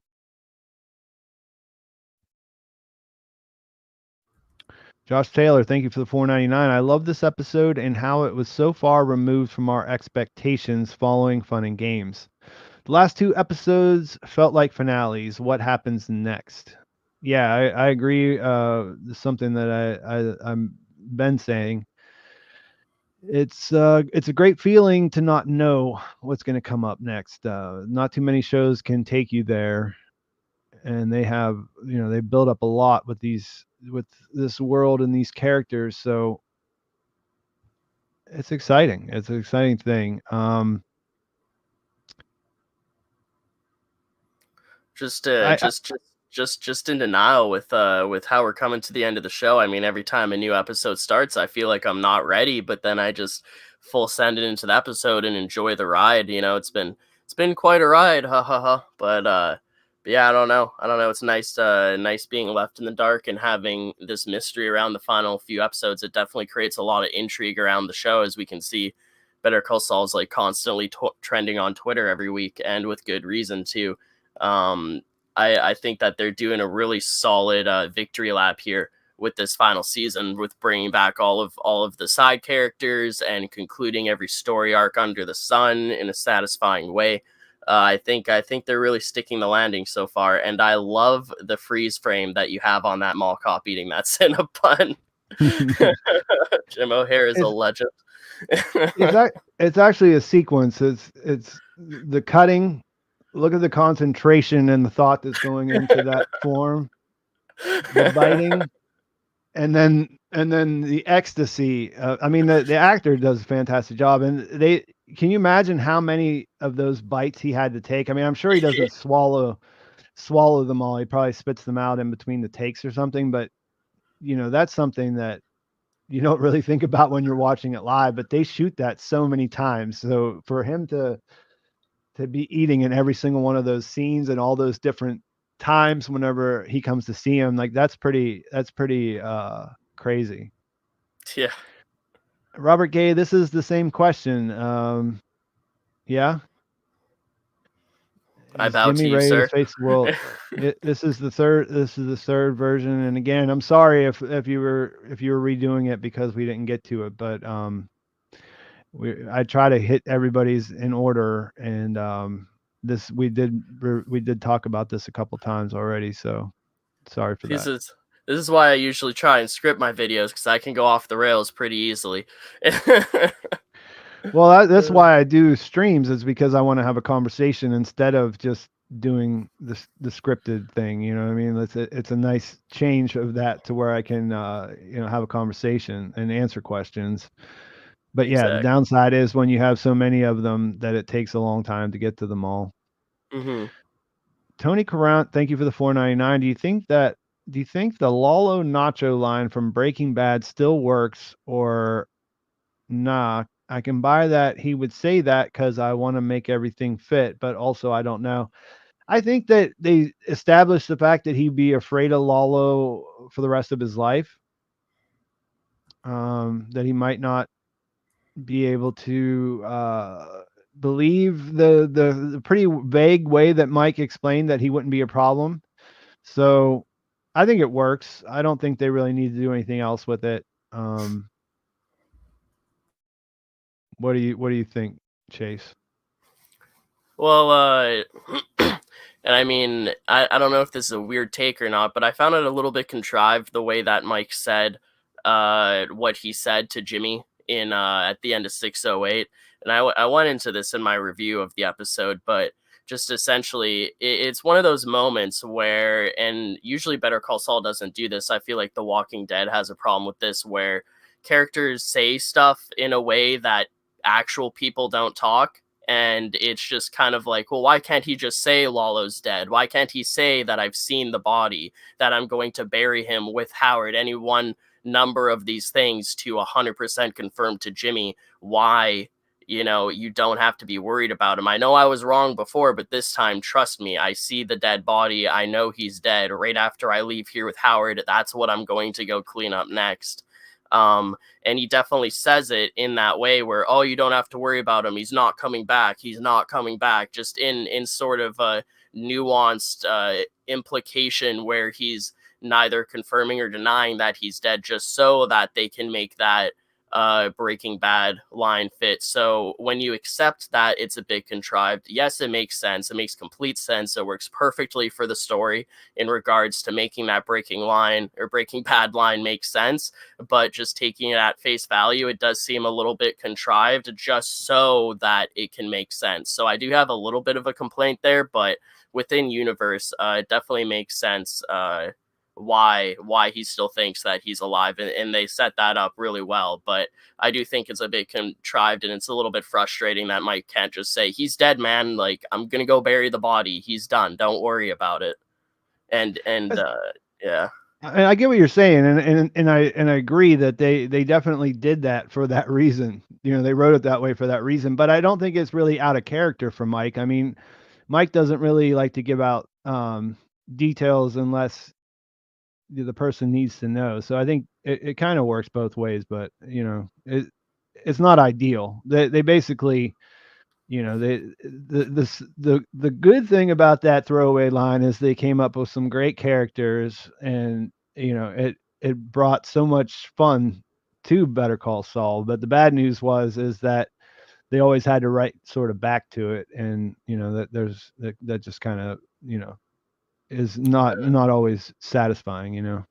I mean, I get that Mike's like a man of few words. Like, he's my favorite character from Breaking Bad. I know how the man operates. That is Mhm. very Mike to act like that, and to kiss and not tell, so to speak. So it does make sense that he would say something like that. And even so, Mike was wrong before, so we could tell Jimmy that Lalo's dead, and Jimmy could just not believe him, or just the simple PTSD from everything that happened in Better Call Saul could just spark when he sees that grave dug in front of him in the desert. So all those things make sense, but I don't know. Yeah. It's just like it's like a nitpick. It's not a big deal. I Mhm. still like the episode. I still like the scene. Just a little pet peeve. I'm not like sincerely frustrated by it. It's not an actual complaint. It's just a little nitpick. It's just something worth mentioning. Mhm. Yeah. And so you said that you're gonna be checking out, yeah? Yeah, it's about time for me to hit the old dusty trail. Had a lot of fun here though. It was great talking about the Yeah. episode. I will just give a disclaimer to the chat. Feel free to send me all of your Nippy memes on Twitter. I'd like to see. I'm seeing all of these alternate movie title names. If you want to like take a poster from a movie and slap the word Nippy on it, that would just make my day. might call myself Vivid Nippy in my review. I don't know. I'm just loving it. Or I'm the one who nips. Diary of a Wimpy Nippy. It's nipping time. I'm loving it. So Yeah. chat's always a fun time. Thanks for all the questions. I appreciate the support. Thanks for having me on, Pete. Feel free to check out my channel. Be covering a lot of Gene this week and possibly next week as well. So yeah, thanks for having me on. It's been a blast. Yeah, thanks for coming out as always. I'm not sure if you're going to come on Saturday or when we'll see you again, but definitely we'll be having you on, and we'll be talking offline or Mhm. not on stream like we always do. So thanks, and I'll talk to you soon. Have a good one. Yeah, you too. All right, so now I will go straight through and answer all the questions that are remaining here. And I'm not going to leave until I'm caught up. So let's see what happens. Gold Bond 007, thank you for the $5. Do you think we might see Jeff in the Breaking Bad timeline, since Marion said that he fell in love or he fell in with a bad crowd in Albuquerque? Yeah, I think that's not initially where my mind goes to it, but I think it's possible. She mentioned that. I think it's interesting that he said he's never been there, kind of quickly, but then stumbles on the Nippy question later. So there's a lot of potential in there for that to come back up. It could be, that she mentioned that to take his temperature to see what he thought about it. That might have been a very specific thing that she did. We'll see. Richard Seymour, thank you for the 5. We're in the scouring of the Shire phase of BCS. Yeah, that is. I get I get what you're saying there. I get the comparison. It makes sense in that epilogue way. Jonathan Gorder, thank you for the SEK 50. Hi from Sweden. Do you think an episode with Jesse and Walt will consist of guest star in the beginning displayed and then the actor's name? Would that be a spoiler? Hmm. I'm not really sure what the deal is with I mean, part of the credits is that's part of what's in their contract. So I guess they could, if they're regular actors or if they get a guest spot, then they're they would normally get that in the beginning, but maybe whenever they have something that's a special case like this, you know, they tell that, they put that in the contract that it won't be mentioned. I don't know. I mean, it's funny because I just watched a Bryan Cranston interview maybe a week ago where he was talking about all the secrecy that they did to film, and then right before the season came out, Vince and Peter just announced it. So it kind of made all of that seem like it was unnecessary. So yeah, they haven't kept it a secret at all. Um, so I don't know if that would still be a spoiler to do it. Maybe there'd be a small amount of people that would be surprised. But I mean, like the whole, I've been waiting every episode this season to see if they pop up, and they haven't yet. So it's still going to be a surprise when it happens. Simon Mandel, thank you for the $4.99. James Dell, thank you for the $10. Fun and games felt like a finale to me. This episode felt like a palate cleanser. I really enjoyed it for what it was and have no idea where they go from here. And I love that. Yeah, I agree. That's what I've been saying for the last 2 days. The palate cleanser idea is interesting. I think that's a little bit different than the idea of it being an epilogue, although those two things, could be happening at the same time. It could be the palate cleanser that exists inside the epilogue. It's hard to say.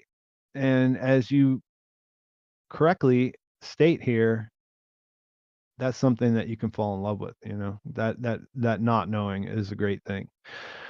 Whisper Gaming, $4.99. Thank you very much. I love this episode. To me, it was about how you can't escape who you are. Yeah, another commenter just said that a little bit ago.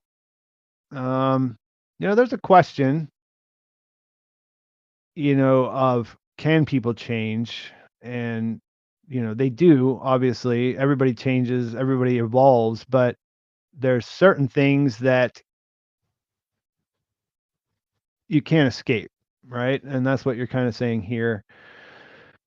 Um, I we'll see where the jury goes. Like I'm a little bit mixed. I'm a little bit mixed on how I fall on some of this stuff, just because there was such revelations at the end of episode 9, and it really recontextualized how I think about Jimmy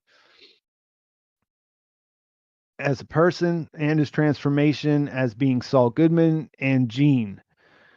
And when we went into this, I really kind of had the idea that his Gene existence was very difficult. It was a very difficult time where you know he wasn't enjoying himself. You know what I mean? Like things were not. And here we see him turn to his old way, like that he can make it a little bit better by running the scam. But what does it say about who he is? That's the question.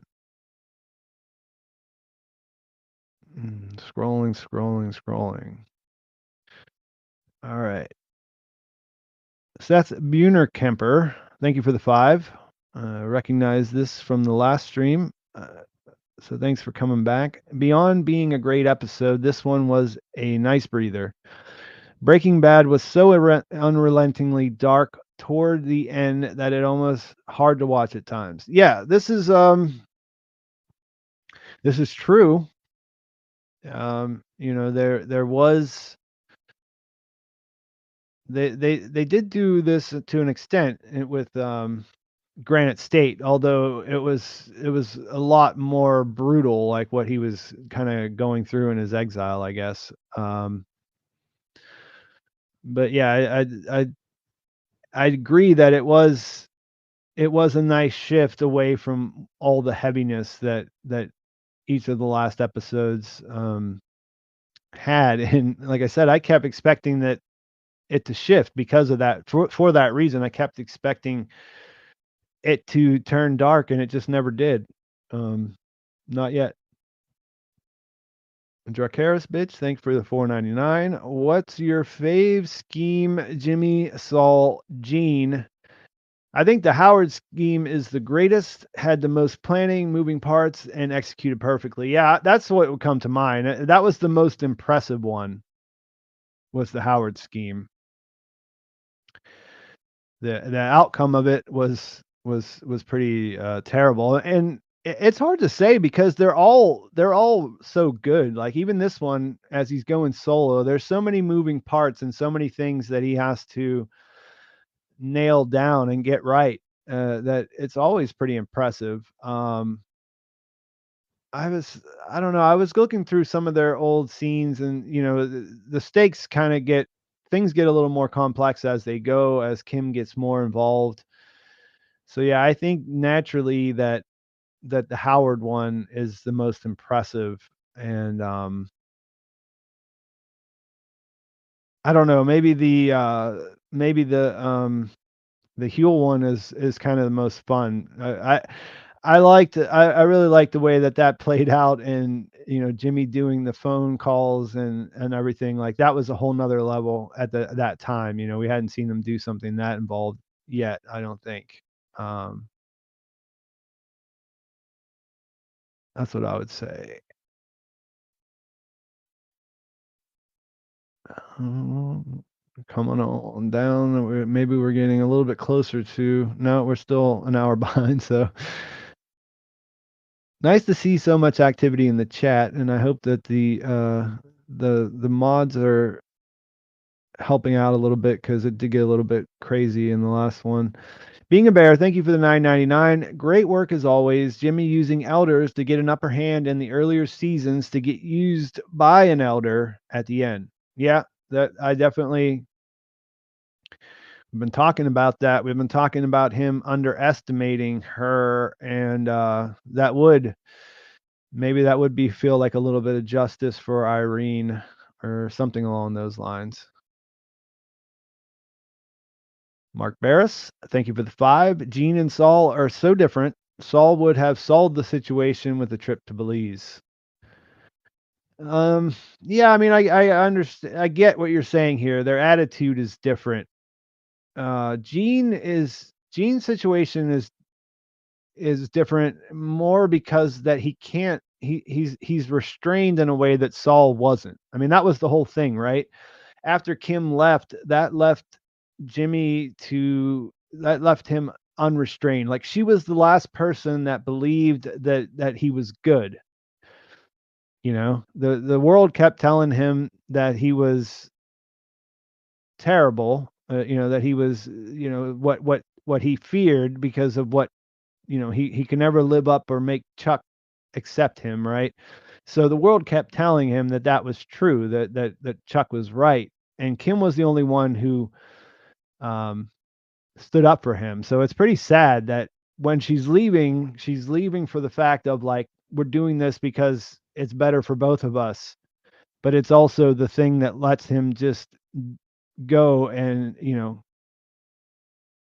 unrestrained into being the guy who we saw at the end of that episode.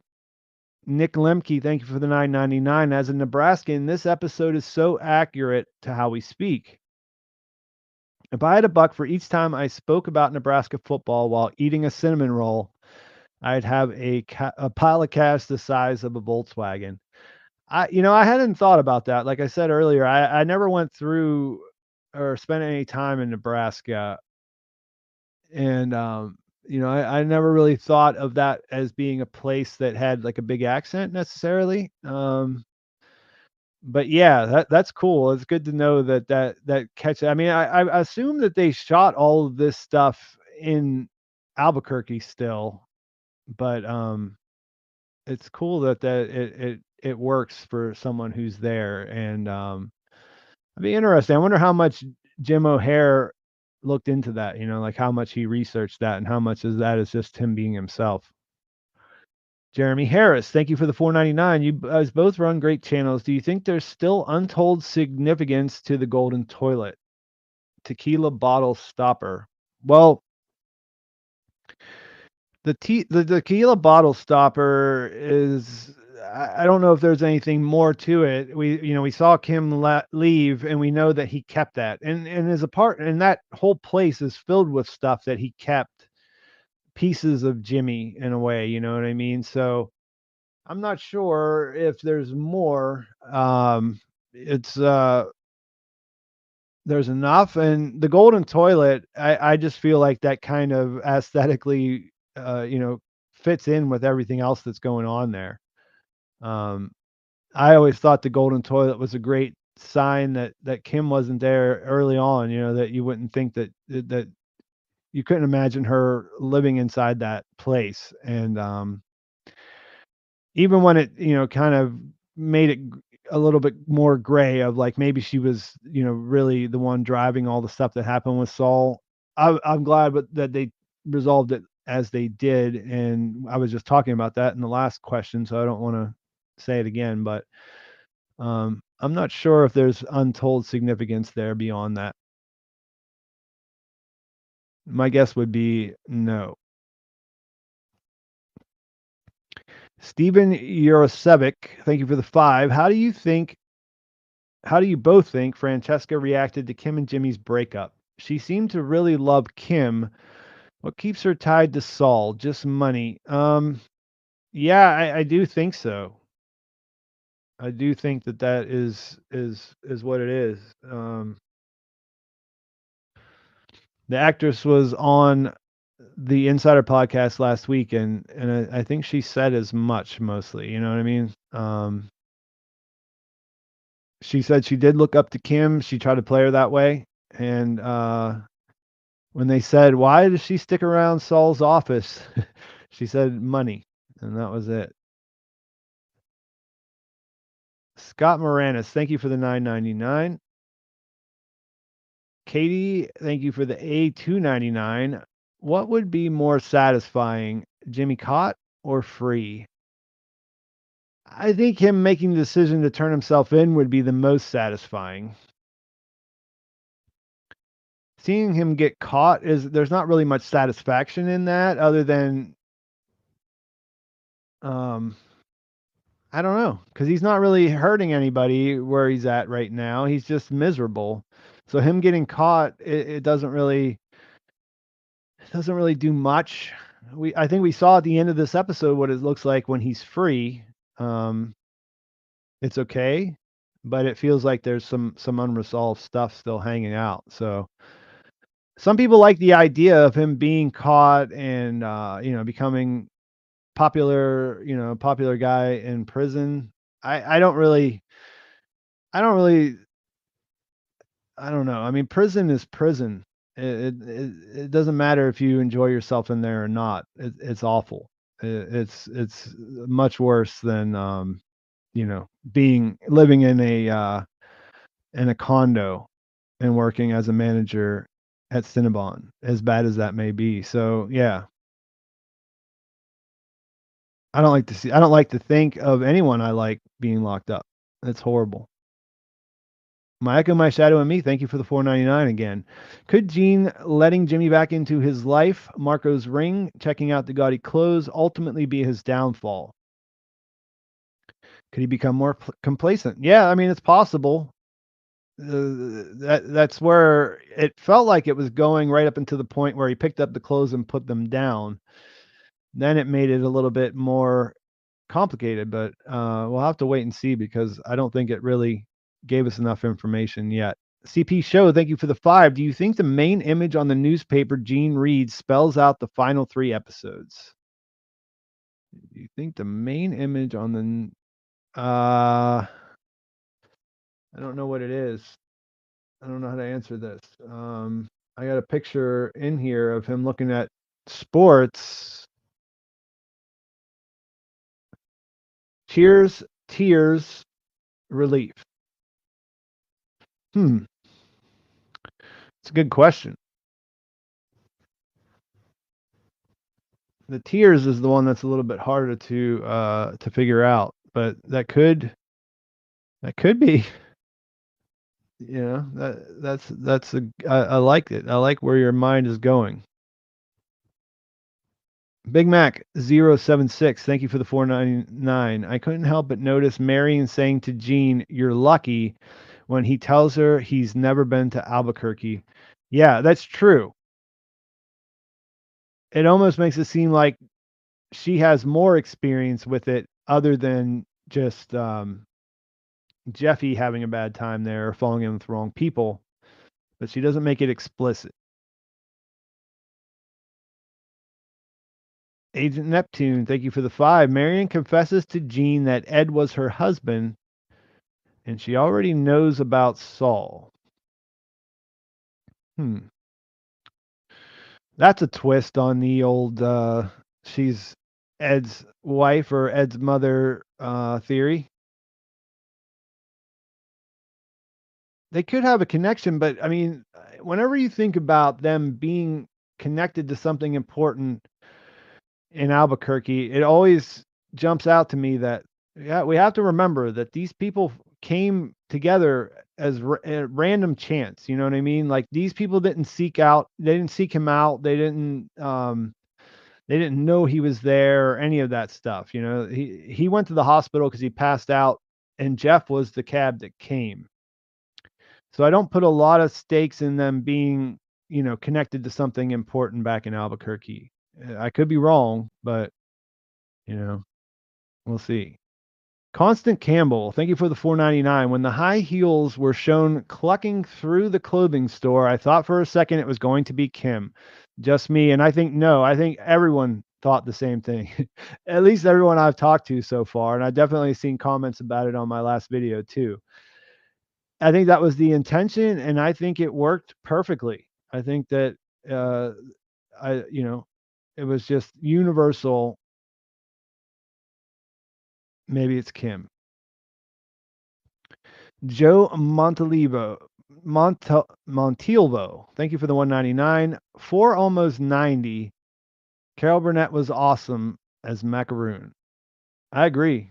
Um, Such a great thing, and her and Bob really played off each other well. I'm not sure if they've ever been anything together before, but you know, That was, they seem like, they just played off each other so well. Scott Morenis, thank you for the 1999. That's very generous. Gene had a Freudian slip where he mentioned being forgotten. What are the odds that Gene slips back into Saul and gets himself and possibly Kim caught up? That would be a real Gilligan and Gould ending. It's kind of hard to see a path to where he gets Kim in any trouble. Everything he's on the run for here would be related to Walter White, which is so far we don't know that she had anything to do with any of that, and it doesn't look likely. Um, that's what I was talking about, before when I was talking about, that whenever if you're in sobriety and you go out and you use your drug of choice or, drink your alcohol or whatever it is, getting away with it is like a bad thing because if you get away with it once, why wouldn't you try again? And that stood out to me a lot in that last scene. So I just can't, like I said, I don't think he can continue as um I don't think he can continue as Gene as it was, but I don't think that it's 100% that means that he's going to do something completely crazy. I think it's more likely that he'll be, if he's exposed, it'll be because of an outside force. If something on this one comes back at him somehow, or if, Kim comes back, or if Marion turns out to be some kind of criminal mastermind that we just don't know about yet.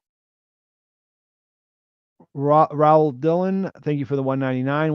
What do you think this series legacy is? I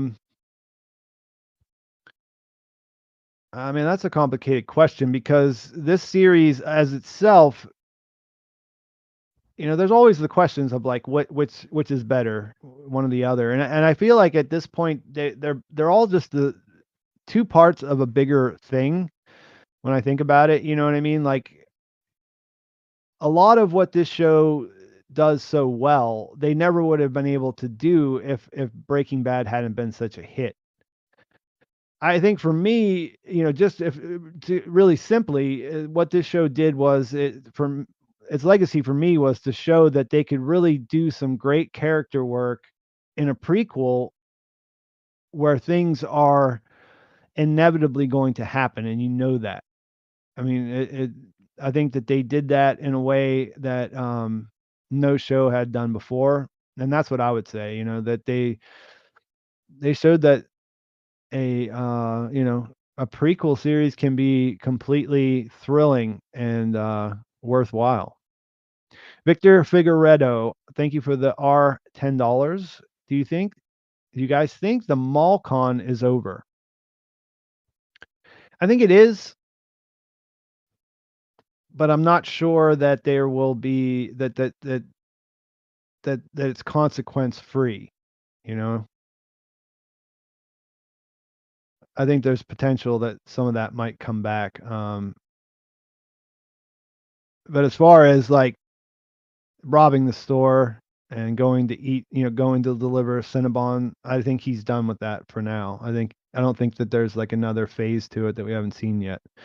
Tommy Gavin, thank you for $5. I don't know if anyone mentioned this, but the rhyming memorization for Jeff was a copy of Dirty Dozen when they are planning their raid. I didn't catch that reference. So good catch. If that's the case, I believe you. I hope I'm not being taken for a ride. Felipe Troncoso, thank you for the 1999. That is very generous. I thought Gene's plan was for Jeff to fail and get him behind bars to fix that situation. So when he slipped, I was expecting him to be excited and tell the guard to turn around.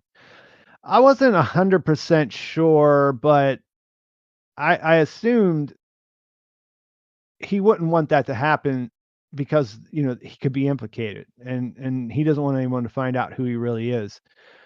As far as, like, what he was trying to do, I mean, it made perfect sense in retrospect, and, I kinda figured that's what it was. He was trying to dirty him up so that he couldn't, so he could change the power dynamic around a little bit because, Jeff was holding all the cards. Uh, he was holding that idea that I can just call and take your freedom away. But I wasn't 100% sure that he was, that's how it was gonna play out until it did. And, he did such a great Bob Odenkirk did such a great job of making me, making me feel, Gene's terror in that as he's looking over his shoulder.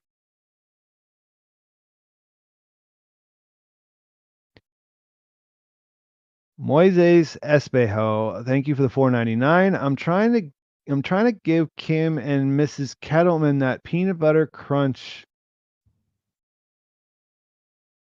but punch my guy trying to make some coffee. Okay. Thanks for the super chat. KW Wild Child 1. Thank you for the $10. Kim being pregnant is an interesting twist to me. Maybe the call is from the child Kim has been raising, and Saul is aware he is a dad, but is unable to see his child because of the life he chose. Mm, well, I mean, there would have to be a twist in the Breaking Bad timeline then. It's not, we discussed this earlier, it's not impossible. I don't know. I don't know that we would say. I mean, it's so complicated. Like, are you saying that the life he chose in that she broke up, and then he decided to do what he did, and then she came back and said, "Hey, you can have this kid in your life if you aren't Saul Goodman," because you think he would walk away from it at that point if given the choice. So that seems a little bit difficult. If she was taking the child away to if she was taking the child away to protect it, then it doesn't really matter what kind of life he chose. Um, we'll see. We'll see. Brian Hubble, thank you for the 5. Will Jimmy return to Albuquerque to turn himself in at Kim's behest? The Dillinger of the area, echoing the advice he gave Walt. I'm not sure why she would suggest that. I guess that's the question I would have. Him turning himself in has to solve a problem. And right now, he doesn't have the problem. We're waiting for that to develop, I guess, in the next episode, because as far as we can tell, he's doing just fine at the end of 610. So yeah, that's what I would say it's going to be Mary, and it's going to be coming from Kim, or it's going to be some of this stuff that he's doing now coming back on him. I don't really know what it is yet. Yo Ernesto had the most bunchable face. I hated him. That's a feeling you can have. Those are valid feelings there, Moises. 8HNIC8 199. Scott Newhouse is the man. Highly recommend his vids. Yeah, Scott is the guy who is helping out down there, and I just saw his channel link posted, and you guys should check that out. It was very, very nice of him to volunteer to help out modding this stream. Dead Beef, thank you for the $5. The bad crowd that Jeffy was involved with was the notorious coke addict Howard Hamlin. He was a paralegal at HHM. Just kidding. That'd be crazy. Yeah, that made me laugh. So thank you for that.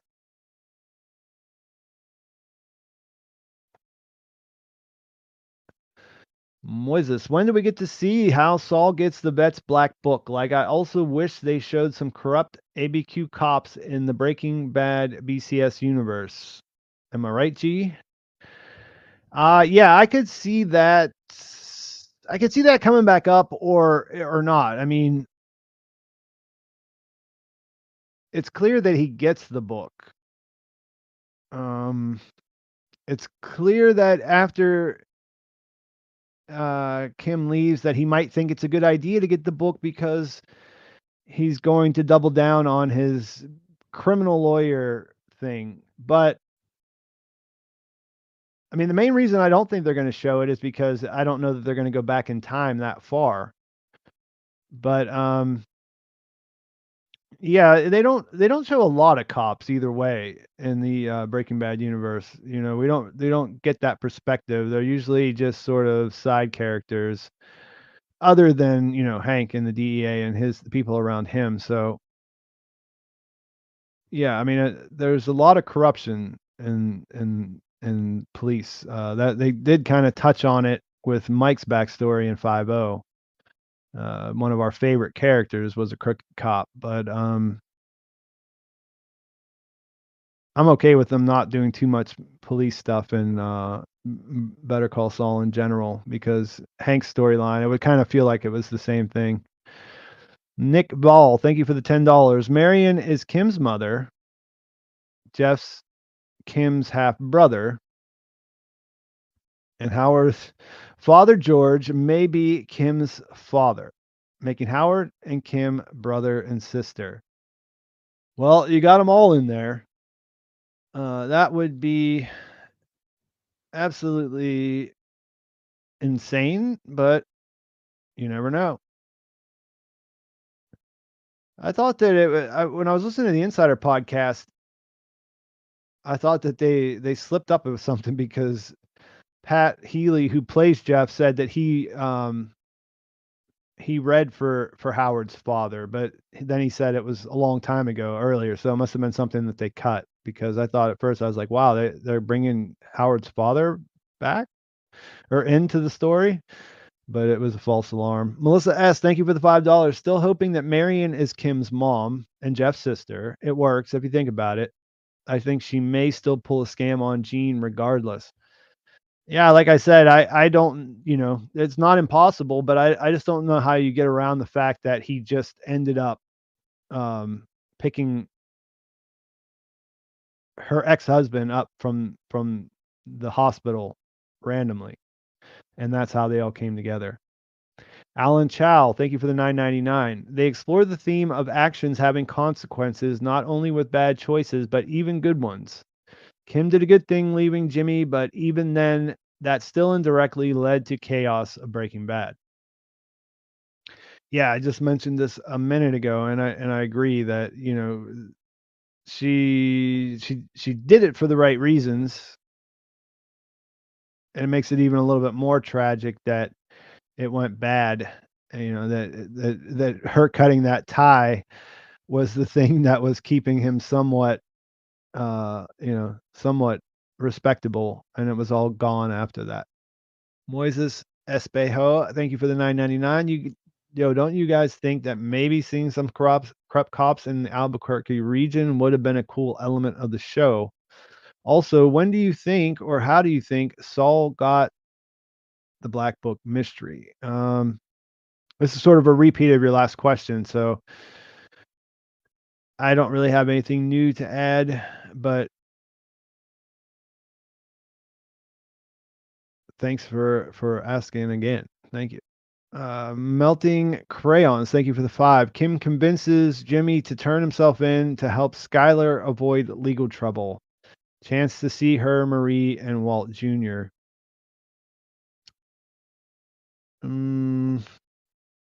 So, like, what? The Kim sees it on TV and then she feels bad, so she says Jimmy should turn himself in.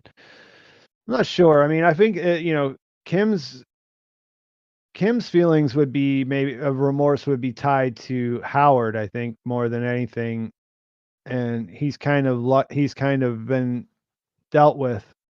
So it's hard to say how she's going to end up back in his life, if she does end up back in his life. Bobby Burke, thank you for the 3. Could this be the last we see Gene? Happy ending. I thought that briefly during that episode, but I don't think so anymore. The more I think about it, there's just not too much other questions to answer. So I don't know where else, I don't know where they go instead. And, like I said several times, that I do think that his story, there's more to it than him just, getting away with a scam. I mean, it was fun to watch it. I'm glad he did it. Um, it's always impressive, but I don't think that his story ends there, even though it did feel like a finale in a lot of ways. Cody and Palmer, thank you for the 4.99. What theory did you guys guess correctly that you're most proud of? P.S. You guys are awesome. Thank you. Um, Man, I have to think. I don't know. I don't necessarily get proud either way. I mean, so much stuff is like hive mind now. You know what I mean? Like it's hard to even to know which ideas were your own and which ones you just adopted. Um, uh, I'm trying to think in this season. I mean, I instantly liked the idea of uh of I mean recently of Marion being Jeff's mom, but I didn't come up with that myself. I heard somebody else say it. If I think of another one, I'll tell you. Thanks for the question, and thanks for coming to the stream. Jared Markowitz, thank you for the 4.99. Jeff Carr's air freshener identical to the one that Kim had in court. Any idea why? Also, by the way, you can actually call the number to report Nippy. Interesting. I know that you can call a lot of the numbers and they're real, and I hadn't thought about calling that one, so that's cool. I don't think there's a satisfying answer to why she had the same one. It's funny because there was so much talk about that, and that made a lot of people try to, I myself included, try to figure out how those two things could be connected together. I never liked the idea that she might have hired Gene just for that same reason that I just said that I don't like a lot of those other ones, because he randomly showed up at the hospital to pick up Gene. He wasn't looking for him. But what's really funny is that Vanity Fair video where they read fan theories, Ray Seahorn admitted that whenever she shot that scene, that she had no idea that that was the same air freshener. She didn't know what the person was talking about whenever she read the question. So that kind of even made that seem a little bit colder. It's just sort of a nod, kind of like showing the disappears card. They kind of put it in there to make you think it's possible that she's not just going to leave Jimmy, that she's going to need to go, because we know that the disappearer exists, but she didn't go that route. So sometimes they have a history of throwing some red herrings in there in this season. Blue Chicken Man, thank you for the 5. Do you think we will see Mike at all during the Breaking Bad timeline? Mike has been a major part of BCS from the start, and we know so much more about him now. Yeah, and I think that's the thing. Like I like Mike. He's a great character.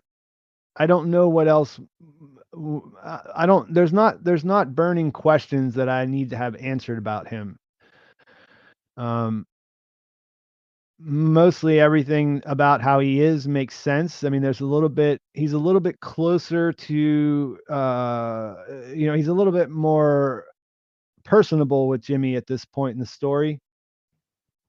But he also seemed pretty disgusted about what they did to Howard. So, I could say, well, that's why, because he sees just how petty and ridiculous they are, and that, normal people get hurt as a result, right? So, I would like to see him, if it makes sense, for what's going on with Saul at that time. And we'll just have to go from there, because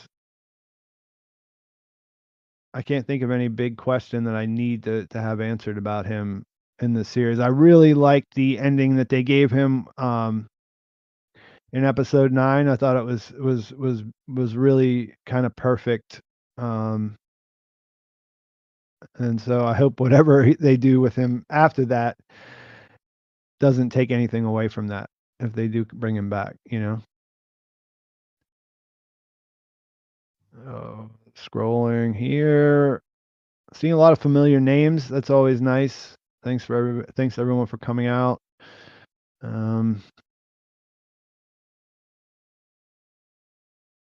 Omen, thank you for the $5. Is it just me or season 1 to 3 the best? Thoughts? I've heard other people say that, and I guess if that's your thought, then you really enjoyed this episode. I really liked Chuck. I really liked the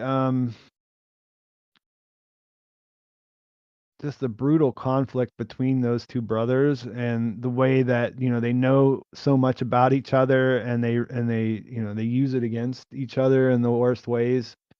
So that was really compelling TV. But I thought that season 4 was excellent. I thought season 5 was possibly one of the best. You know, I mean, I can't say that I can't say that I liked the first 3 seasons better than what's come after them.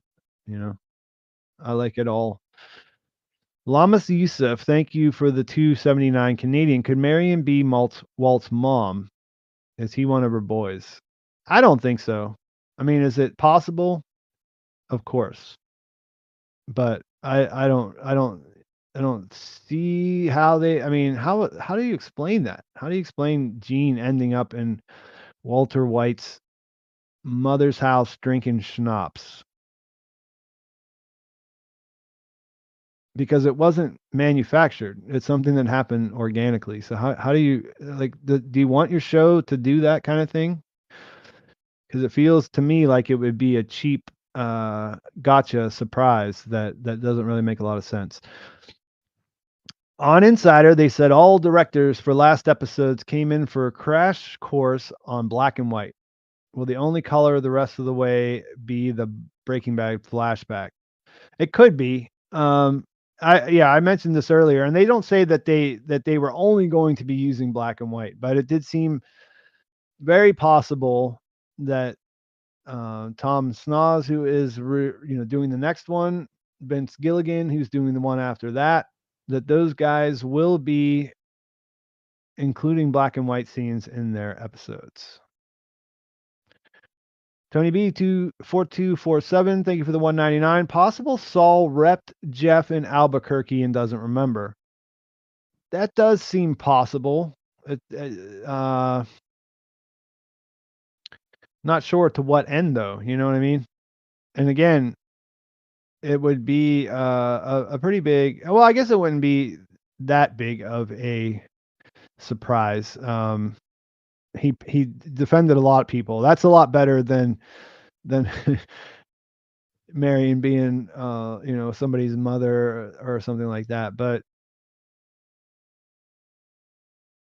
I don't know what to end that would be like. They screw him over. It doesn't really matter. He was using his status against him anyways. Water and Fire Tarot, thank you for the $4.99. The front of that newspaper validates it's October 2010 because the Rangers played the Rays in the ALDS in October 2010. That's another piece of evidence that I didn't recognize, and it just furthers my belief that it's October 2010. So thanks for pointing that out. Johan Gamble Putty, thank you for the $4.99. When Walt and Jesse return, do you think they will see why Saul had body armor and a makeshift potty in the Golden Palace? Thank you for your analysis. Yeah, well, he had a safe room in there. Giving his fear of the cartel, I thought that made perfect sense. So I don't know if you're thinking that there would be another reason that he did that, or how he specifically decided to put that in there. I mean, he wore whenever things were getting towards the end of Breaking Bad, you could see that he was wearing a bulletproof vest under his suit. Saul Goodman was. So they kind of set up the idea that, he wore those. And I thought that that was just a natural extension of his paranoia about his time with Lalo Salamanca. Thank you for the $10. Kim might not be able to change. She had a more ruthless side than Jimmy ever did.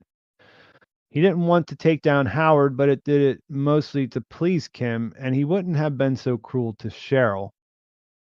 Mm, I wouldn't agree with that necessarily. That's not my take on the two characters.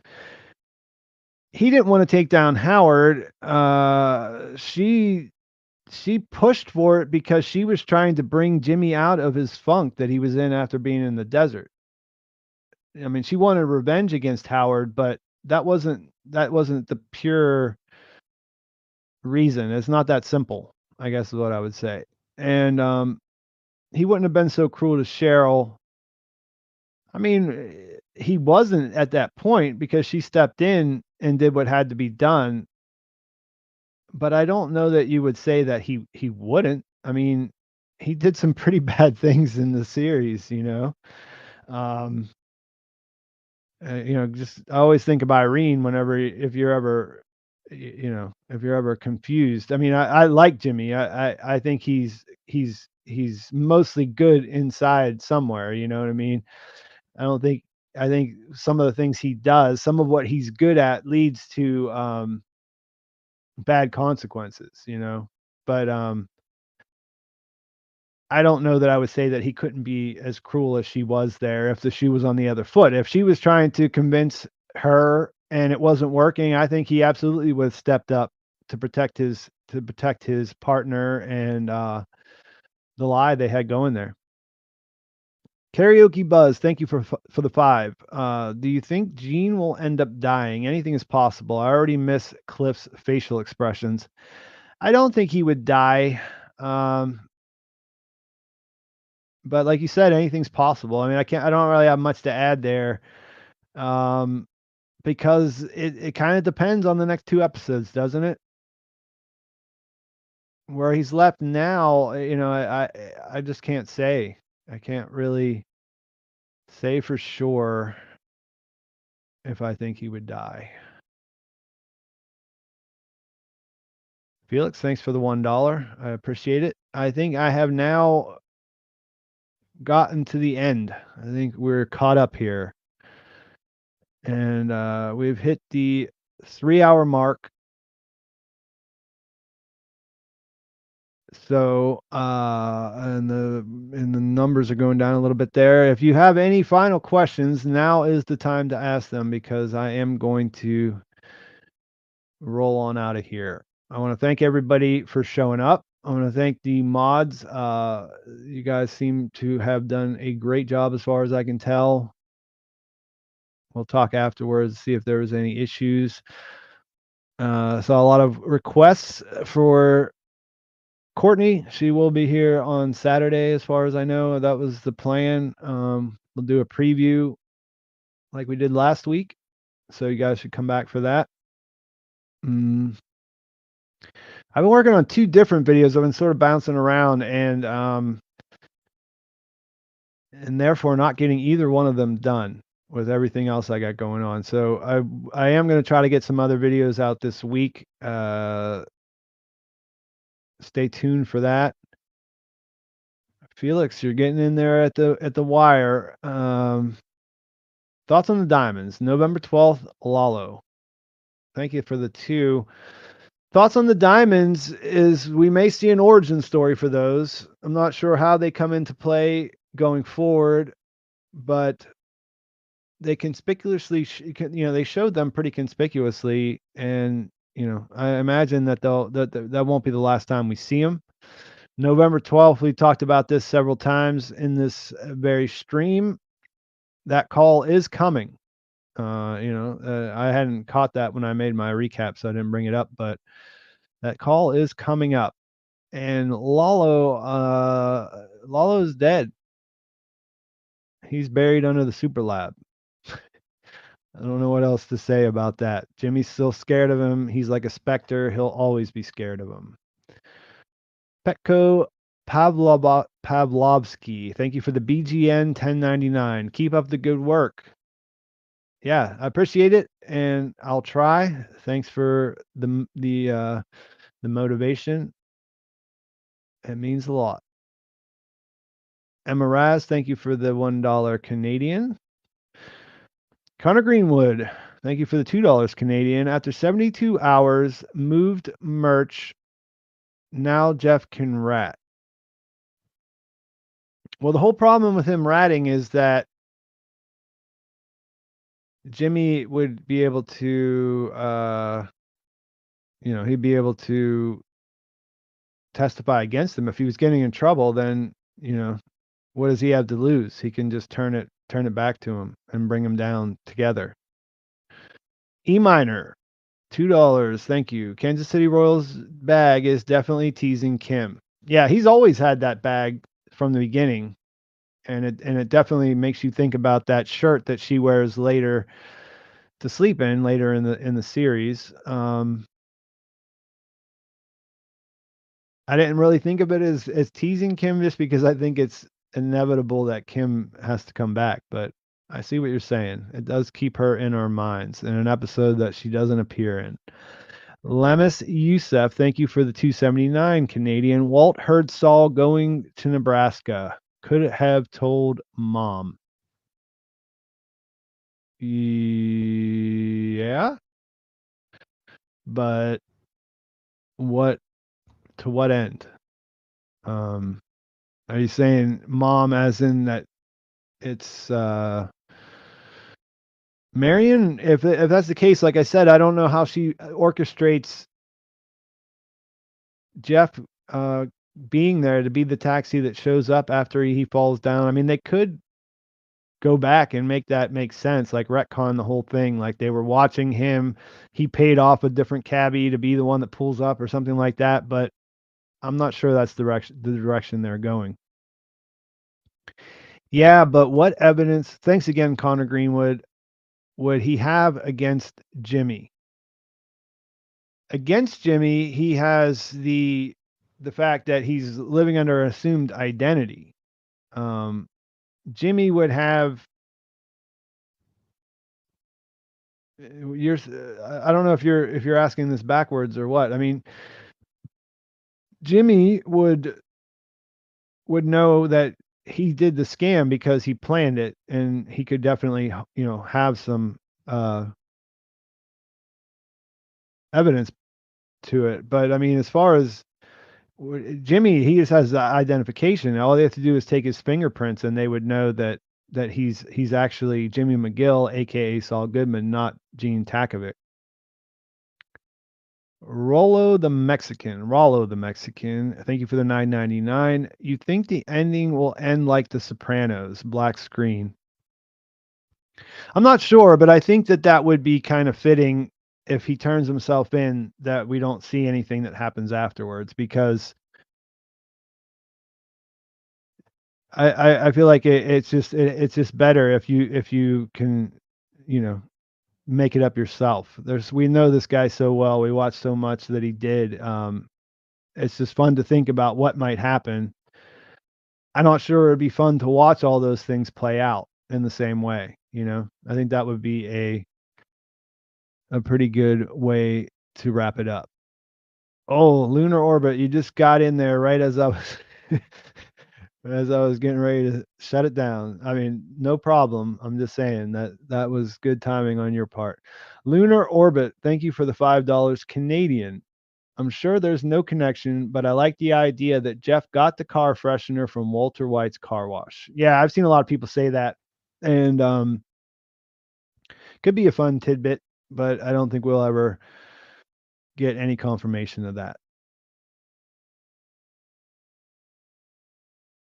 Yeah, that's what I thought you were saying. I messed up. What was Connor? I mean, he planned it, so he could have some kind of evidence. He could have you know, we know he's smart enough that I don't think it requires too much of a suspension of disbelief to think that he might have saved something that he didn't mention in that conversation, but he would have it if he needed it.